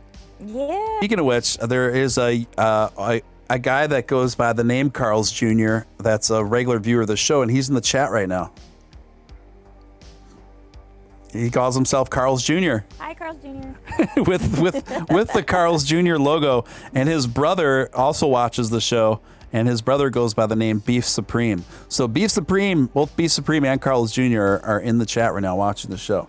Mr. Frodo, thank you for the $4.99 super chat. Appreciate you, man.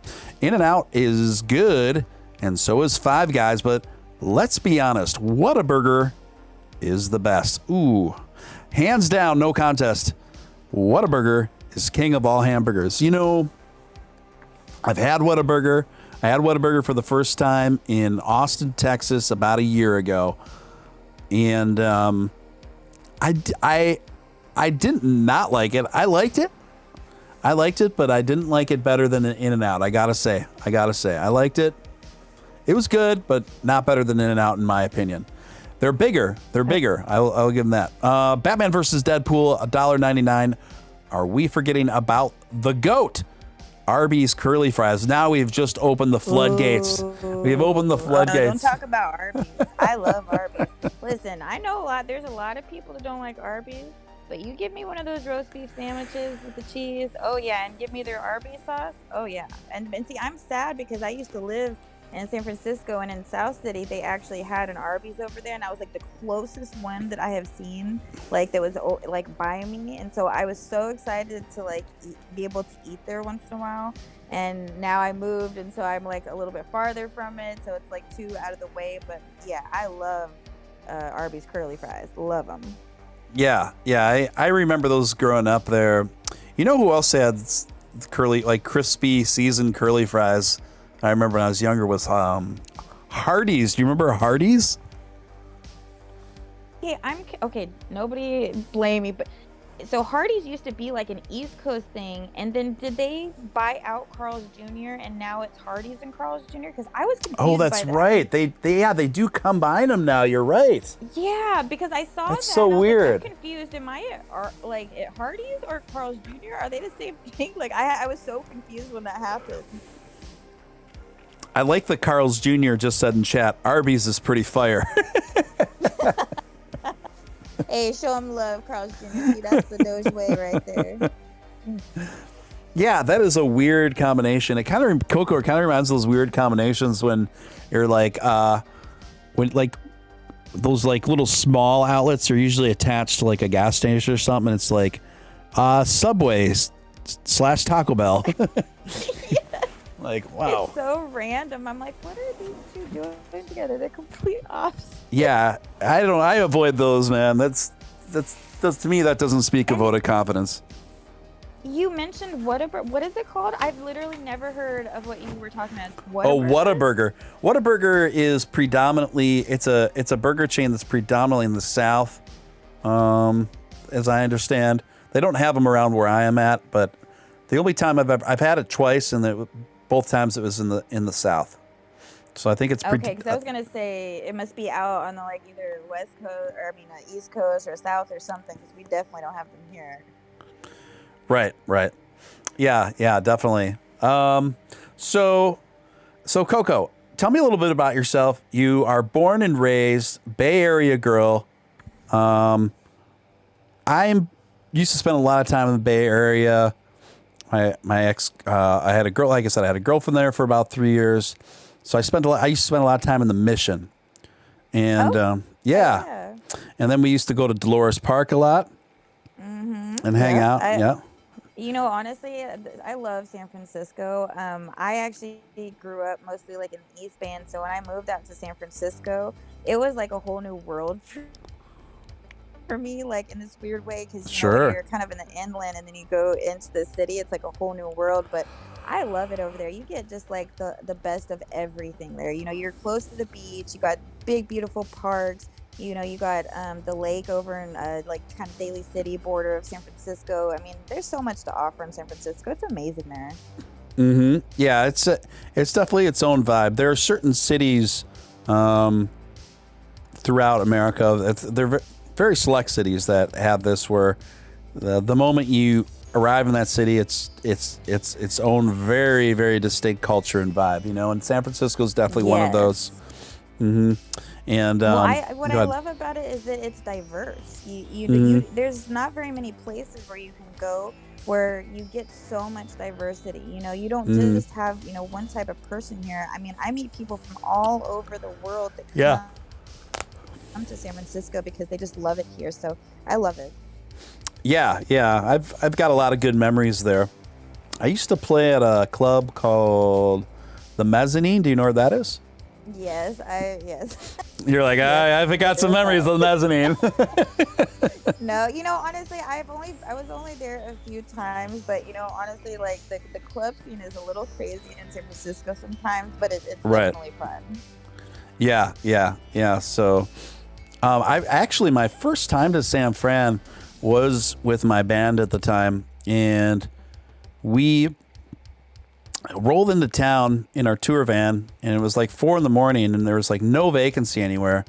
And then finally we found some vacancy in some really crappy little motel, and we just took it so we could get a few hours of sleep before waking up and going to the venue and everything. It was the Mezzanine, actually. And so we all piled in this room. 2 guys slept on the floor, 2 guys slept in the beds. And I woke up early to pee, and I saw a rat scurry across the floor, and I was oh my gosh. So I didn't want to alarm my bandmates at the time, so I just said, all right, everyone up. And it was what's going on? They're oh, we gotta check out early, or we're gonna get double charged. They're what? It's only 10 a.m, and we only been nope, we gotta get out, we gotta get moving, come on, we don't want to get double charged. Well, what time do we have to be out of here? In 15 minutes.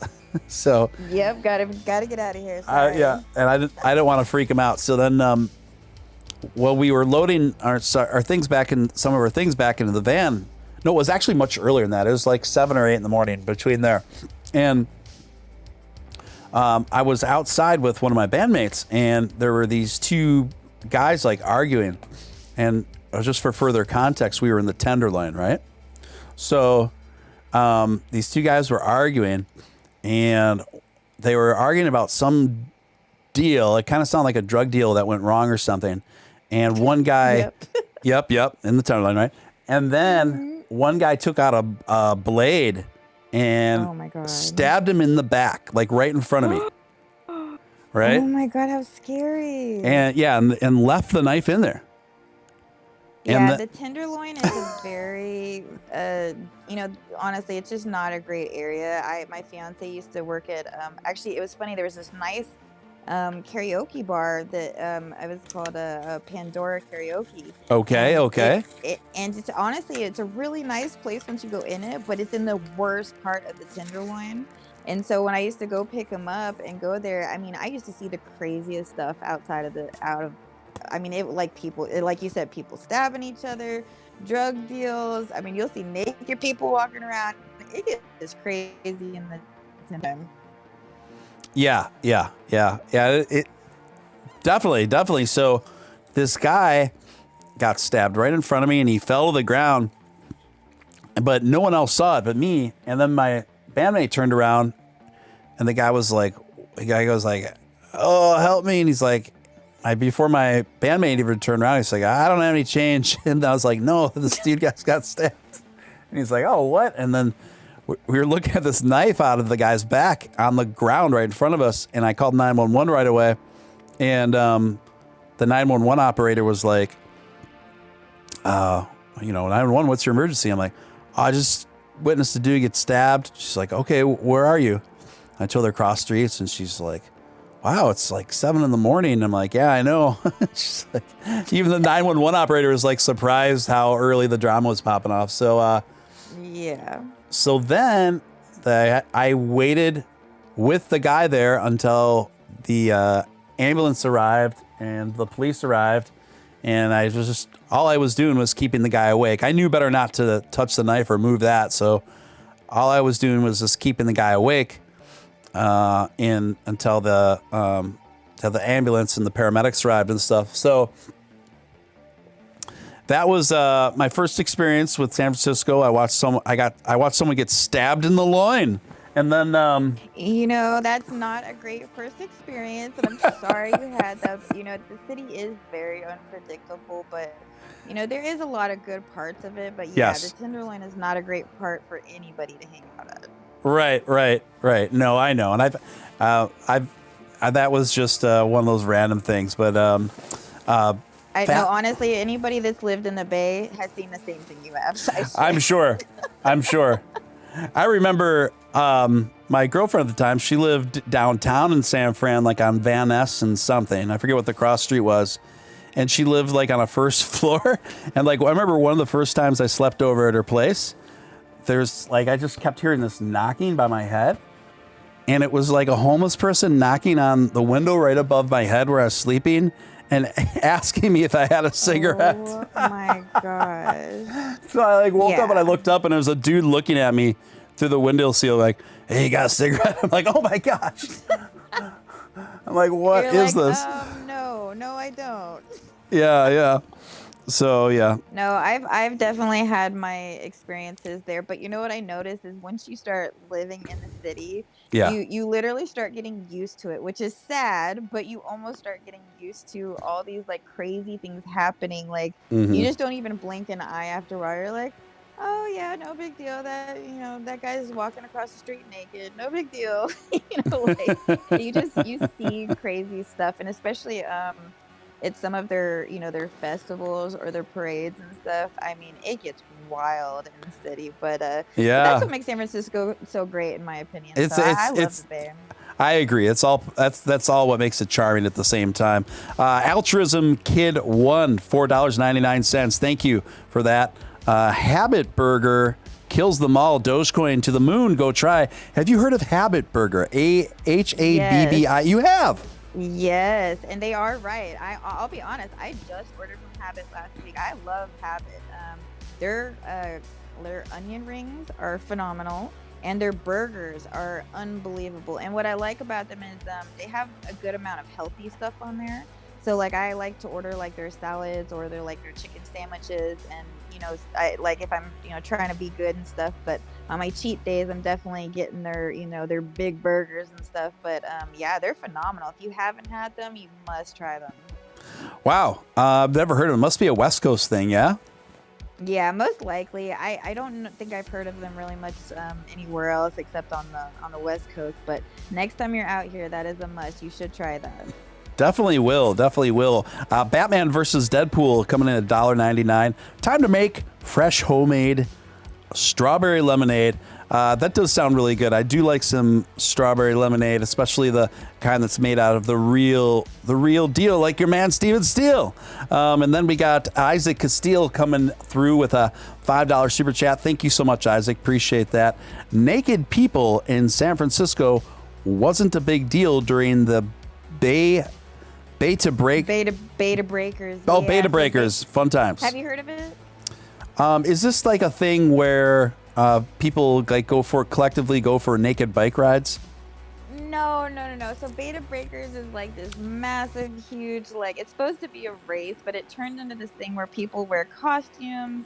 They'll wear crazy outfits. They'll bring like these big, crazy coolers, and it's basically, honestly, it's turned into just like a big marathon party where people are like drinking and having fun and smoking while they're doing this marathon. So it's pretty fun, honestly, but you get to see so many people in crazy costumes, naked. I mean, that's why I said the San Francisco is like nowhere else in the world, because it's just so open and free here, but it's definitely fun. Yeah. I could see that. I've definitely been in the midst of kind of just like random festivals and block parties there and stuff. And I remember this one time, I went with the show promoter and a few other folks that were part of the mezzanine, and we were in the what is the predominantly gay neighborhood there, the Castro. So Castro, yeah. Yeah, so we were at the Castro, and we stopped and got some ice cream in the Castro. And I am lactose intolerant, so I was looking for like an alternative, and I was like, oh, they had these big, like giant chocolate covered bananas that where they keep them in the cooler, so that's the kind of chocolate that's like it cracks when you eat it.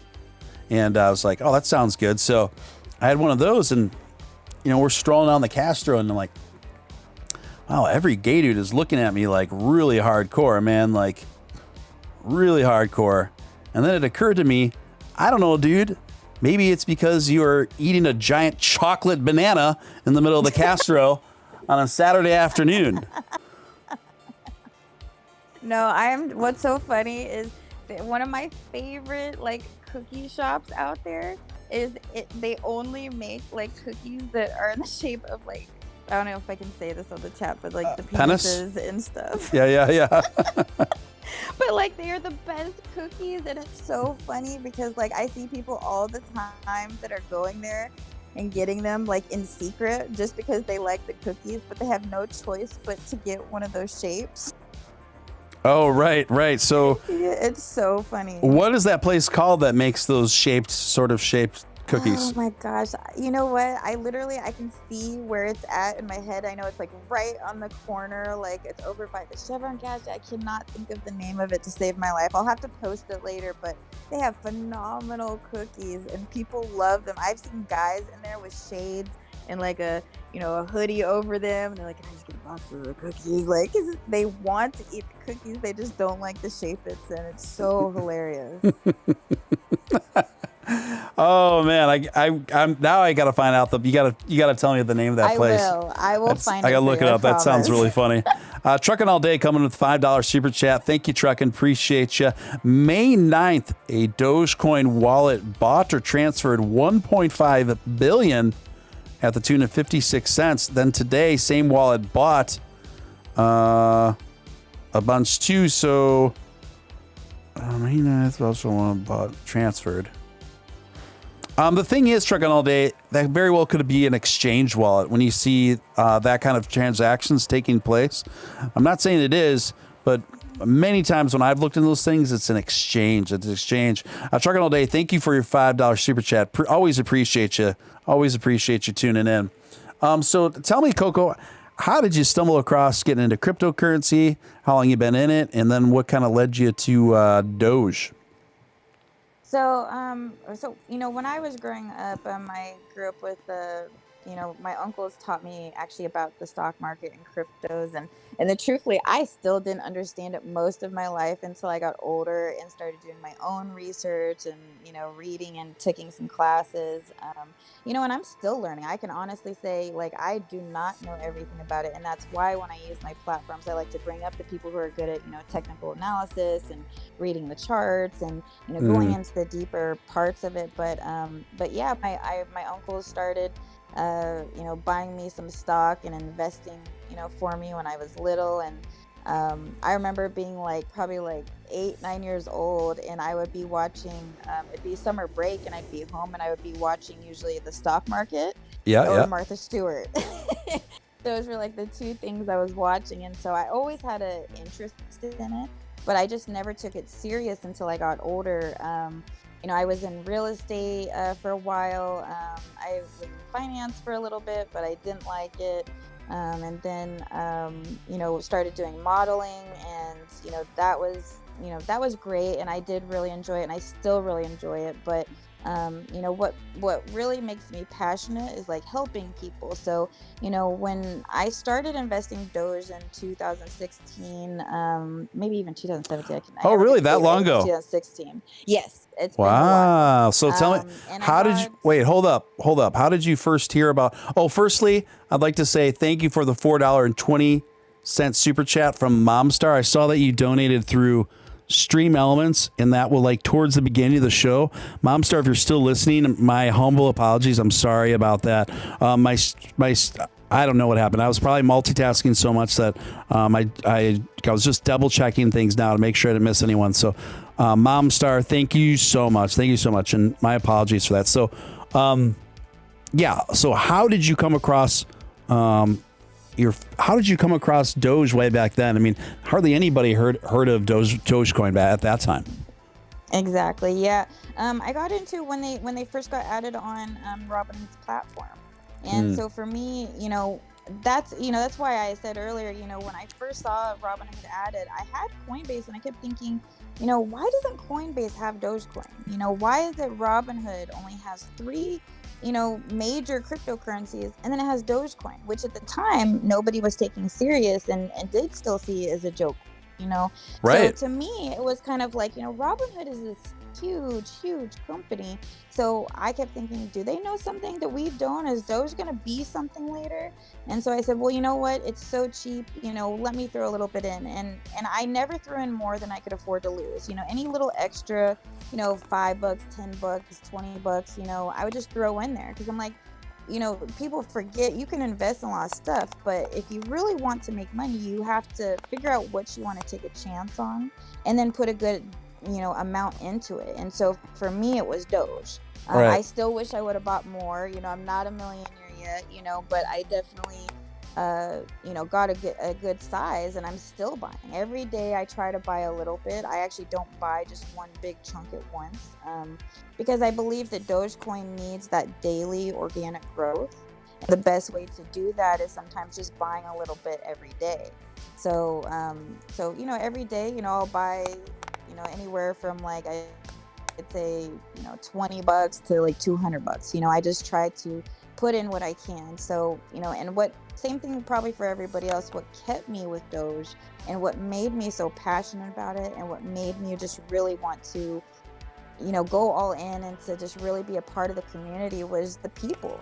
Love the funny memes. I mean, who doesn't love to just laugh and get a good laugh? In fact, Doge community has made me so many funny memes that I almost cry laughing all the time. There's somebody named Pineapple, who makes me these awesome memes that I almost cry laughing. But those are the things that keep us involved in the community, because 2020 was a rough year. 2021 is shaping out to be a rough year, and that's why I think it's so important that we have a community and somewhere where we can escape from all of this negativity and all this sadness, because we all deal with it, whether it's our personal lives, whether it's what's going on in the world. We're dealing with a lot.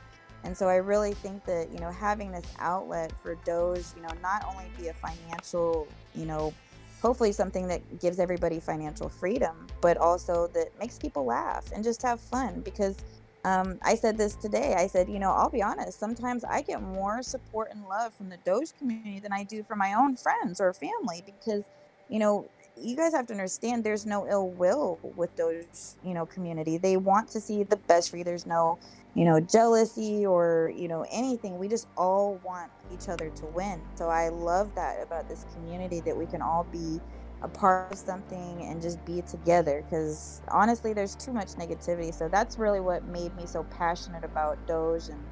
And even with investing now, I'm still taking classes. I love to go on Coursera or Udemy and just take free classes, because the more that we can learn, the more we can educate people and help them. So I'm a big fan of just Doge and making sure that we keep learning and teaching each other.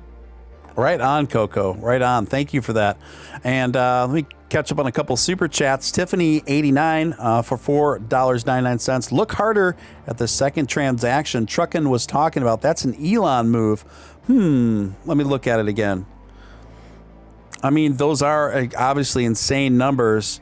There's no way to, it wouldn't surprise me. There's just no way for me to confirm that either. So I don't think it'd be responsible for me to say without a doubt that's an Elon move. Those are Elon numbers, and it wouldn't surprise me, but I can't confirm for sure. But thank you for the clarification and the super chat on that, Tiffany. Tracy McDonald, thank you, Tracy. $2 super chat, appreciate you. It's both. It's both. I'm trying to think what in relation to what you are referring. I think in relation to that wallet again, but thank you, Tracy. Thank you. Appreciate you guys.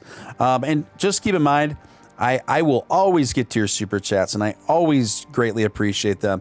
If sometimes it doesn't seem like I'm going to get to your super chat, I'm going to get to it.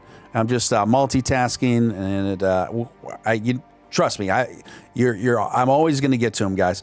Bang Stun coming in $1.19 super chat. Thank you, Bang. Appreciate it. Everybody, Bang Stun tonight. Yes, love it. Thank you, Bang. Appreciate you. So Coco, you're a content creator of sorts in the Doge land, right?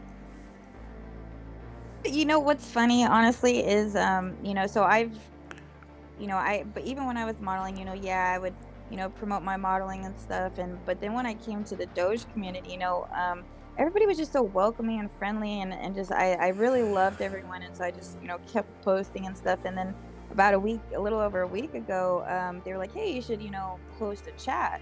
And so I hosted one, and we got like an insane amount of people in there. And then I hosted another one, and we got even more people. And then we got published in Investor Place, and they did a whole article about our chat. And so Investor, who did? Investor Place. They wrote a whole article about our Doge chat, and it was unbelievable. And I wasn't expecting it, and so it kind of put the pressure on me for like, okay, now I got to keep this going and keep it doing. But it was a good pressure. I was like, you know what, this is something I really enjoy doing, and I like the people. And what was important to me was getting people like Billy, who created Dogecoin, and getting the developers, and getting people who are financial advisors, people who are new to Doge, people who know nothing about crypto. I like getting all types of people on those calls to talk and to share their views and their opinions. And my biggest I think she cut out, gang. Coco, can you hear me? each other. There. Yeah, can you hear me? Now you're back. Yep, go ahead. Can you hear me okay? Yep, Okay, now good. you're back. Yep. But I think a lot of these Twitter spaces get toxic. Either it's people talking over each other. I think too sometimes women get frustrated with feeling like the men are bringing too much of their egos and not being respectful enough to other people in the room. And so I wanted to have a space where people could come on and talk. Whether they're for Dogecoin or not. I'm actually working with somebody to try and get Vlad on the chat, because cool. I think it's really important that we hear from all sides of everything, because I'll be honest, I was one of the hardest people on Vlad when everything happened. I was furious. Yeah, I went pretty hard on too. Yep. Yeah, and I think a lot of us did. And it took me a little bit of time to kind of calm down and to really just take a step back and look at the big picture. And one thing I think people have to remember is that, Vlad does not do everything in the company. Yes, he runs the company, but that does not mean he does everything. And so, we have to understand that, he had no clue that this GME squeeze was going to happen. And when it did happen, it scared a lot of people behind the scenes. And see, I really do think that, honestly, I think he was getting death threats. I think there was a lot of serious stuff that was going on behind the scenes. And, for that reason, I think that's why I've like, you know what, we need to step back and give him a chance. At least he, Coinbase kind of just ignored us these last few months. We had been tweeting at them, trying to get answers from them. And at least Vlad almost, pretty fast was like, hey, I'm working on wallets for you guys. I'm doing what I can. I'm going to do this for you guys. So, and before all of this happened, Robinhood was my absolute favorite platform. I think it's the easiest for people to learn. I think it's the easiest for people to buy and trade. You have zero fees. There's a lot of perks about Robinhood. So I would like to see them redeem themselves. I really would. I would like to see them show us that they're not going to trade, and have any more trading halts. They're going to give us our wallets. I'm sure they're probably concerned at this point that once they do give wallets, that people are going to transfer it to other places. But, that's just something that, I think at the very least, we need to give them a few weeks chance to go ahead and prove themselves. Are we going to have any more trading halts, or, do these wallets work good? Are we always going to be able to have access to them? Is it secure? I think once we have, at least a few weeks to see how it goes, then maybe people will give them another chance. And if that's the case, then we all should, because, they had no way of predicting that was going to happen. So hopefully they can make things right with us. Yeah, that whole thing is, it's, I think what really kind of like gave him a lot of extra grief. I mean, it's kind of his fault, but yeah, it is. Because it's just not all his fault, That's why I tried that. Like, it's like, yes, he does have some responsibility for sure, but we just have to remember that there was a lot of moving chess pieces behind the scenes that we just don't know about. So that's the only reason I'm like, okay, I'll cut him just a little bit of slack, but that's why I said it's so frustrating that all that happened, because Robinhood, it really is still to me one of the best platforms. Yeah, I definitely see the appeal of it. I mean, especially aesthetically and intuitive wise, especially for the layout is very user friendly, and it's very easy on the eyes, and it's cool looking. I actually toggle back and forth sometimes between the Binance chart and the Robinhood chart, just because of aesthetically the kind of the minimalist laser style charting. I find aesthetically pleasing.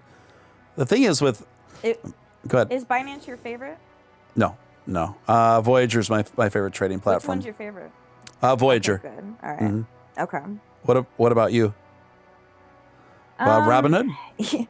Yeah, well, that's okay. No, I'm not even gonna say Robinhood because they don't have wallets yet. One of the things that a lot of people don't know is that Coinbase, even though you cannot buy Dogecoin on there, when you get their Coinbase wallet, you can actually still have Doge sent to your wallet and can still send it out. So I actually would just like to see Coinbase added to their platform, because I'm already using, one of their wallets. So I think it would be great to just see them, add it so we can buy it, and then they'd be complete, and same thing with Robinhood, just add some wallets, Yeah, agreed with that. I do think Robinhood is going to follow through with that. I mean, I think they almost have to at this point to maintain a sizable audience. I feel like if they don't follow through on the wallets at this point, I think there's just too much at risk for them there business wise. So I do think they're going to follow through with that. And the thing is, where Vlad got himself in trouble with that is when people asked him, because he's like, no, there's no market manipulation and with Doge or anything else. And it's like, well, okay, then was it a volume issue? And then he said, no, it wasn't a volume issue. I'm like, that to me was the hugest red flag. I'm like, well, dude, it's one of the two. It's one of the two. It's either a volume issue or it was straight up market manipulation, wherein it would have been way better for him just to level with people and said, we had no intention on manipulating any of these markets or anything like that. We were just caught flat-footed, and we weren't prepared for the volume. I think people would have been way more forgiving, but the fact that he wouldn't admit that is when people's spidey senses really started tingling, right? And we're like, this doesn't sound right. But what I would have liked to have seen is just more accountability. Did you get a chance to listen to the Clubhouse when Elon kind of surprised Vlad? They kind of tricked him because they brought Vlad up to talk about another subject. Yeah. And then as soon as Vlad got up there, Elon was like, "Oh, the Vlad, the stock impaler." That was hilarious. Oh man, I missed that. That was in Clubhouse? Oh my gosh. Okay, so if you go on YouTube and you type in Elon versus Vlad. Okay. And that was one of the most amusing calls I have ever listened to. Wow. Because Elon completely ambushed him maybe only 2 days after that happened. Right. And what's unbelievable was Vlad, I'll be honest, he actually took it like a champ, because he even said, he's like, "Oh, I thought I was up here to talk about something else." And then Elon was like, "Oh, so tell us what happened, man. Blink twice if you're okay, if you need help." He was giving him a hard time. But if you listen to what Vlad says, he does have a lot of people missed it, but listen to it really closely and you'll hear a little bit of the truth in there. So, it's a very good call to listen to if you haven't. Yeah, I'd definitely check it. I haven't checked it out, but it sounds very amusing. Bang Stun coming in with $5.81. Interesting amount there, Bang Stun. $5.81 super chat. Thank you. He says, "That was my same thoughts to Coco and reason why I started collecting Doge. Got my first 500 Dogecoins for $1.19. Wow. So it sounds like, wow. Congratulations. So that is wild, Bang. That's so cool. Stain Alpha, welcome, my friend. Stain Alpha's in the chat or with the super chat. Really appreciate that, bro. He says, "Seize the moment. Don't squander it, because you never know when it could all be over." Wise words from my friend and fellow content creator, Stain Alpha. Makes great content. Thank you so much, Alpha. Appreciate you, man. Trucking All Day coming in with the $5 super chat. Appreciate that. Trucking All Day again. Steven, could you bring up Sadia Slay on Twitter? Click on media and you'll see the $1.5 billion purchase and the $100.69 plus 4.20 cents. Okay. We'll check it out right now. Just give me a moment. I don't think I follow her. Sadia Slay. Okay, I see her here. No, I don't follow her. I see some selfies. I'm scrolling down. Okay, 2 more purchases made by this wallet since the original $1.5 billion Dogecoin purchase a week ago. Is that number 420 I see? Matt Wallace needs you to decipher this. Yeah, that's very interesting. I always call him Detective Doge Wallace, because he is always on the hunt for a clue. He really is. He is our Doge detective. He can decipher anything that Elon tweets almost immediately. He's so funny, man. He and I talk quite a bit, and I was in one of my Twitter spaces one night that I started, and he came in and started talking about some of the deciphering he was doing at night, and then he just stopped talking, and then he started playing the theme song to Blue's Clues for the next 2 minutes on my show. So yeah, but he is so funny. He is, and it's pretty hard to find someone who hustles harder in the game, the Doge game, than Matt Wallace. When you look at how much content the guy puts out, I actually had a really good talk with him on the phone late last night, and I sometimes do a little check on the guy, because I'm like, dude, have you seen sunlight in the last month? Because I know Coco, how much time the content that I put out, how time consuming it is, and then Matt even puts out more content than I do. And I'm like, there's no way. And I've had talks with Matt about this. I'm like, dude, there's no way you have time. You eat, you sleep, and you make content. There's no way you have time to do anything else. And he's like, that's exactly right. He says, but I love what I'm doing. And I was like, well, that's what's most important. But you guys, this does look like it. I would say this looks like some probable Elon transactions taking place right now. So I can't say it with certainty, obviously, but it does look that way. That's what I could say. So thank you guys for bringing that to my attention and the source and everything. Tiffany says, I have a very attractive man waiting for me to play Valorant with him, so you guys should surge while I'm gone. Let's go to 55. Well, we are doing pretty good right now, guys. We are hovering right around 50 cents. Tim Bray Miller coming in with $2. Thank you, Tim. Just wanted to say much love, much wow. Thank you, my friend. Thank you, my friend. Coco, what were we talking about before? The super chats and the Elon wallets and that kind of thing. Oh my gosh. I don't know. We've been talking about everything. We've been talking about Habit, all the burger chains. We talked about the chat earlier. We talked about history in San Francisco. Well, that's how we do it. That's how we do it on this show. I don't like to only talk about crypto on this show.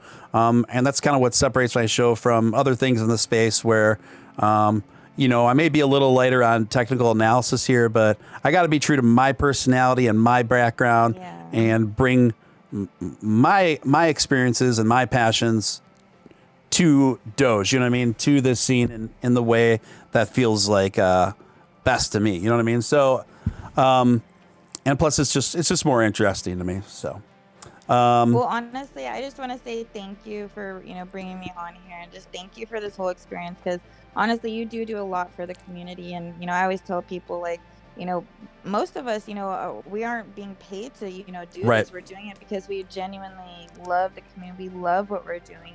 That's why, I, like Matt was saying, he's doing it, because, he likes what he does, and that's the fun thing, is that when you love what you do, it doesn't feel like a job. You're excited to wake up, you almost don't want to go to sleep because you just want to keep hustling. So that's exactly what's been driving me lately. And it's been nice because, I had to stop working a few years ago just because of my health. I had 2 strokes, and I had all kinds of crazy stuff happen. And so, I had to step back from real estate because it was just too stressful. And so, after, kind of a little while to get my health better, I just was like, you know what, I'm laying in bed. I have all this time. I'm not feeling good. Let me just dive into what I really love, which is investing in cryptos. And so, I spend so much of my time just trying to learn. And that's why I love these chats, because, I'm not just here honestly, I don't even see myself as like a teacher. I'm just trying to give people a platform to come and share their knowledge, because there's so many amazing people out there that have so much great knowledge and really can help new investors. So thank you for doing what you do, Stephen. We really appreciate you. Oh, I appreciate you saying that. Thanks so much. Yeah. And I can... maybe we'll talk a little more off the air, but I can relate to a lot of your dynamics there, your health issues and stuff, and how it kind of brought you into the space. Imperial Beats, $5 super chat. Thank you, Imperial. I love Coco. So rave reviews for. I love you too. Rave reviews for Coco Chanel in the chat for sure. Golden Greaser, $2 super chat with the cute Shiba Inu dancing. Super sticker. So thank you for that, Golden Greaser. Thank you. And Dire Havoc just coming in with lots of burgers and fries emojis. Right on, right on. We made everybody hungry. We really did. We really set them off on we really set off the appetites. We set off the appetites so hard that, Nick had to excuse himself. Nick had to excuse himself. But, I don't blame him. I might even, DoorDash some Habit after this, because it does sound good. Yeah. DoorDash is. I usually end up defaulting to. Do you guys have Grubhub out there? We do, but I'll be honest. Okay, out of all of the deliveries, I only like DoorDash, because I have horrible experiences with Postmates. I subscribe to their yearly thing, and oh my gosh, almost every single time they mess up my order. They take it to the wrong place. They don't show up at all. I've had the worst experiences with them, so I just almost always use DoorDash now. Yeah, so they have a history of screwing things up for you. Yeah, I don't know. Like, I just feel like they don't do a good enough job with hiring quality drivers, to pick up the food. And so it just seems like there's always issues. Maybe either they're not checking the orders, and they're like, I can't even tell you, in the last like probably maybe 3 months, they have just straight up taken my food to someone else's house and then like not even tried to answer my call when I'm like, hey, not at my place. They just don't even care. That's funny. Yeah, I've had it too where I have a small store and it's like on a second floor, so it's like a little tricky, but not that tricky. It's like very well, the signage is like perfect. It's like obvious signage how to get to my store every step of the way. And I remember I often would order Grubhub there because when you're working, I gotta keep food coming to me and stop without interrupting all my workload. So I had the same delivery driver like twice in a row, and he was just very angry at me both times. And I pick up the phone. Do? Nothing. Just a guy that was just very angry about delivering me food. So I picked up and he go, I'm here. It's like an Arabic accent. And pardon me, because I'm sure my Arabic accent could be terrible, but I'm here. I'm like, okay. You see the sign? What sign? Why you do this? I said, I just, this is the name of my store. There should be a huge sign, like literally right in front of you. If you just come up to the second floor, and I got a really messed up knee right now too. So it's really helpful if they could do that, and he's like, you tell me sign here, there, second floor. What is this, man? I'm like, oh my God, dude. I'm like, hold on. Just hold on. So I hobbled down there and I hobbled out, and then he didn't get out of his car. I walked over to his car. He hands me the bag, and the second my hand hits the bag, he like squeals out. I'm like, jeez. And then doesn't like his job. And I had the same guy the second time, except this time I knew better to even try to get him to deliver to the second floor. So I just said, I'll be right down. So I hobbled my butt down there, and right when he got there, and the thing is, I always tip well on the app thing too. You know what I mean? So that's not it either. Yeah, especially during the pandemic, Yeah, I've actually been tipping extra because people aren't really making money on dine-in and stuff. And so then, the same thing again. I went to grab my food, and then he like did this thing. Have you ever seen like that online comedian Ed Bassmaster? The guy that goes, he like goes psh to everyone. He like goes psh, like, oh psh. I don't think so. Oh, okay, you can find him on. I'm sure some people in chat know what I'm talking about. Well, he did that to me. So he just looked at me and he goes psh, and I'm like, what gives, dude? So then after that, I called Grubhub and I was like, hey man, because I had ordered food there all the time to deliver my business. So then I was like, can you just not pair me up with the guy that's brought me the food the last few times? I'm like, why? What's wrong? I'm like, he just really, it just seems angry. I'm not saying like reprimand him or anything, but I just don't pair him up with me. I'm like, okay, all right. Exactly. So you know what? They should have that feature where if you don't like the driver, you can request not to have them again, because I've had the same issue where you get a repeat driver and they just aren't good.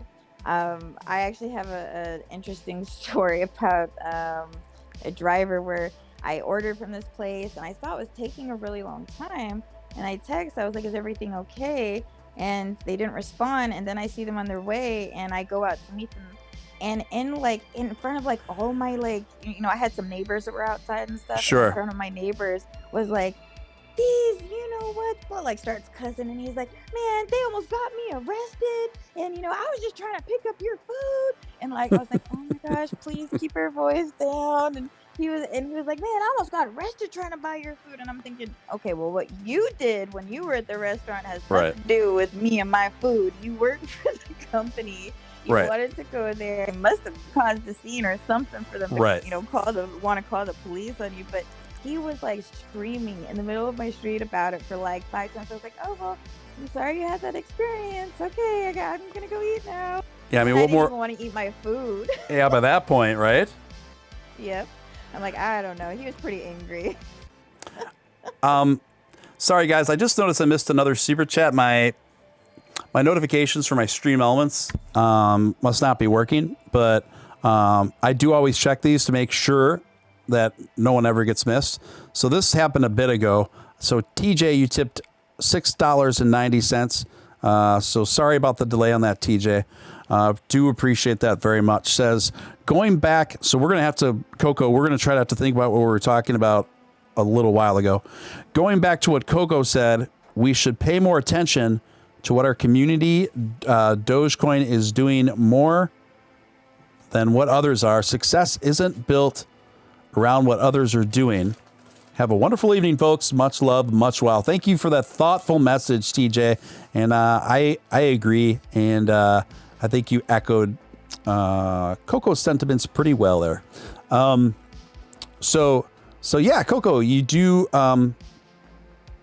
I also just put Coco's Twitter in the chat. If you guys want to give her a follow, I would recommend it.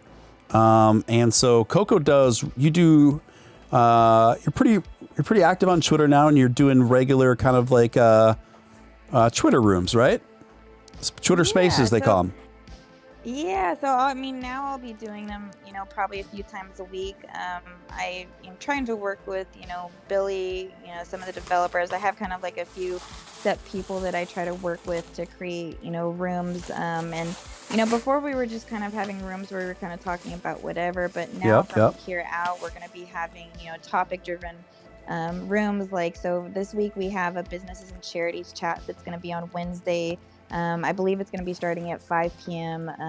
West Coast time, and then Friday we're going to have a women in Doge chat, which is going to be really fun because we have a lot of amazing women in the community, and a lot of women really want to hear from other women in the community, because I think sometimes a lot of these chats are so male driven, and there's for everybody. Everybody's welcome to come and speak and have a voice. But I just wanted to shine a light on some of the really intellectual women that we have, that are doing great things for Doge. So I'm really looking forward to that, because I think that that's something that's just been hugely requested.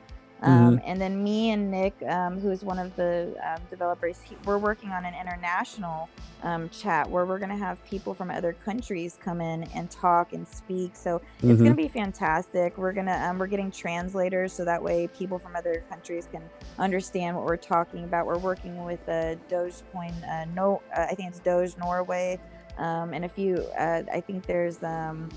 Gosh, I can't even think. I think there was like Doge Germany or something, but there's a few of them that are going to work with us and trying to, just coming together and just really making it like a world Doge chat, which I think will be so much fun. So, I'd say at least 2 to 3 times a week, we're going to have a big chat, and we're going to have chats for new investors, trying to make it as simple as possible and breaking down, what is Doge, how it works, where they can get it from.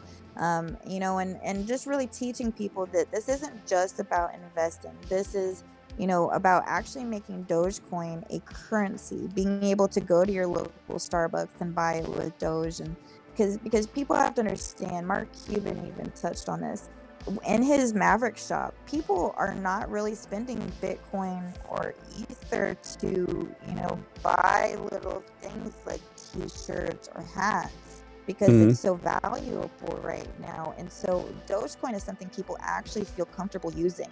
It has faster transaction speeds. It's just a lot easier for everyday people to use. So I think that just teaching people that this isn't just about investing. Like for me personally, I have not sold one Dogecoin, not one. since 2000. Since I first bought in, I have not bought one, or I'm Mm-hmm. sorry, not sold one. So, because I do believe that, the longer that we wait and the more that we push for these companies, we're going to see it accepted. So, that's why I always tell people, just tweet out at your favorite companies. Our voices are loud. We're very, impactful with what we do. So as long as we are continuing to use our voice and continuing to tell people what we want, we're going to become accepted everywhere. Mm. Yeah, I agree with that. And Dogecoin in particular does really well as far as the amount of females involved.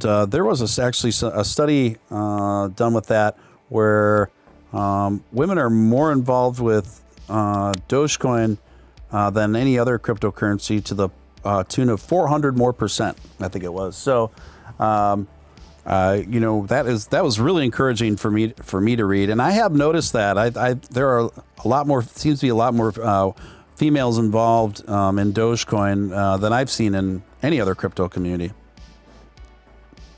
It's actually been refreshing because I have, I used to pop in other communities like on Reddit and stuff, and even in Twitter, and you just didn't see a really big female presence there. And in Dogecoin, we've actually really had a good increase of a lot of people, joining.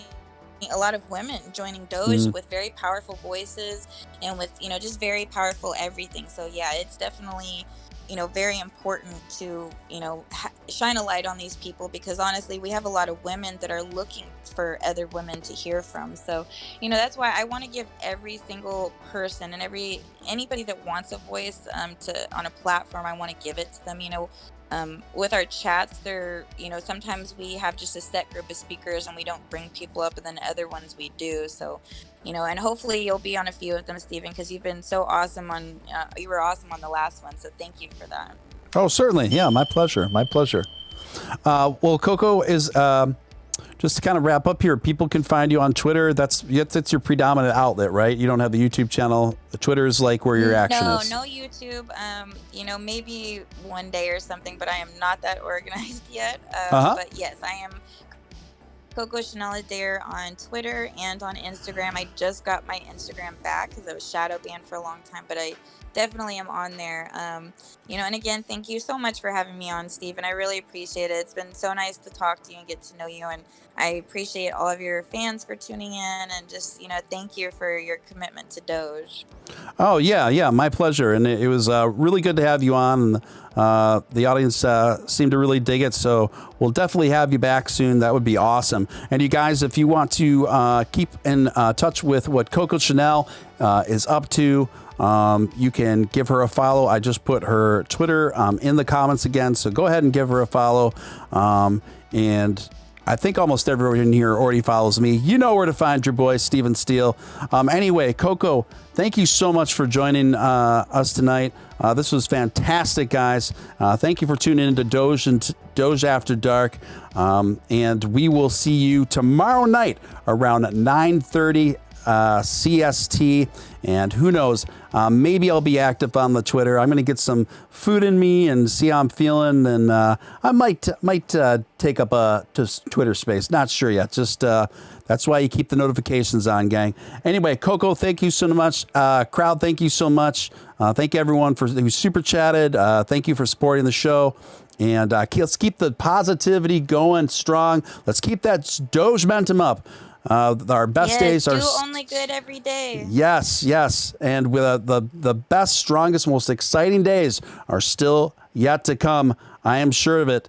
Anyway, folks, this is Stephen Steele signing out.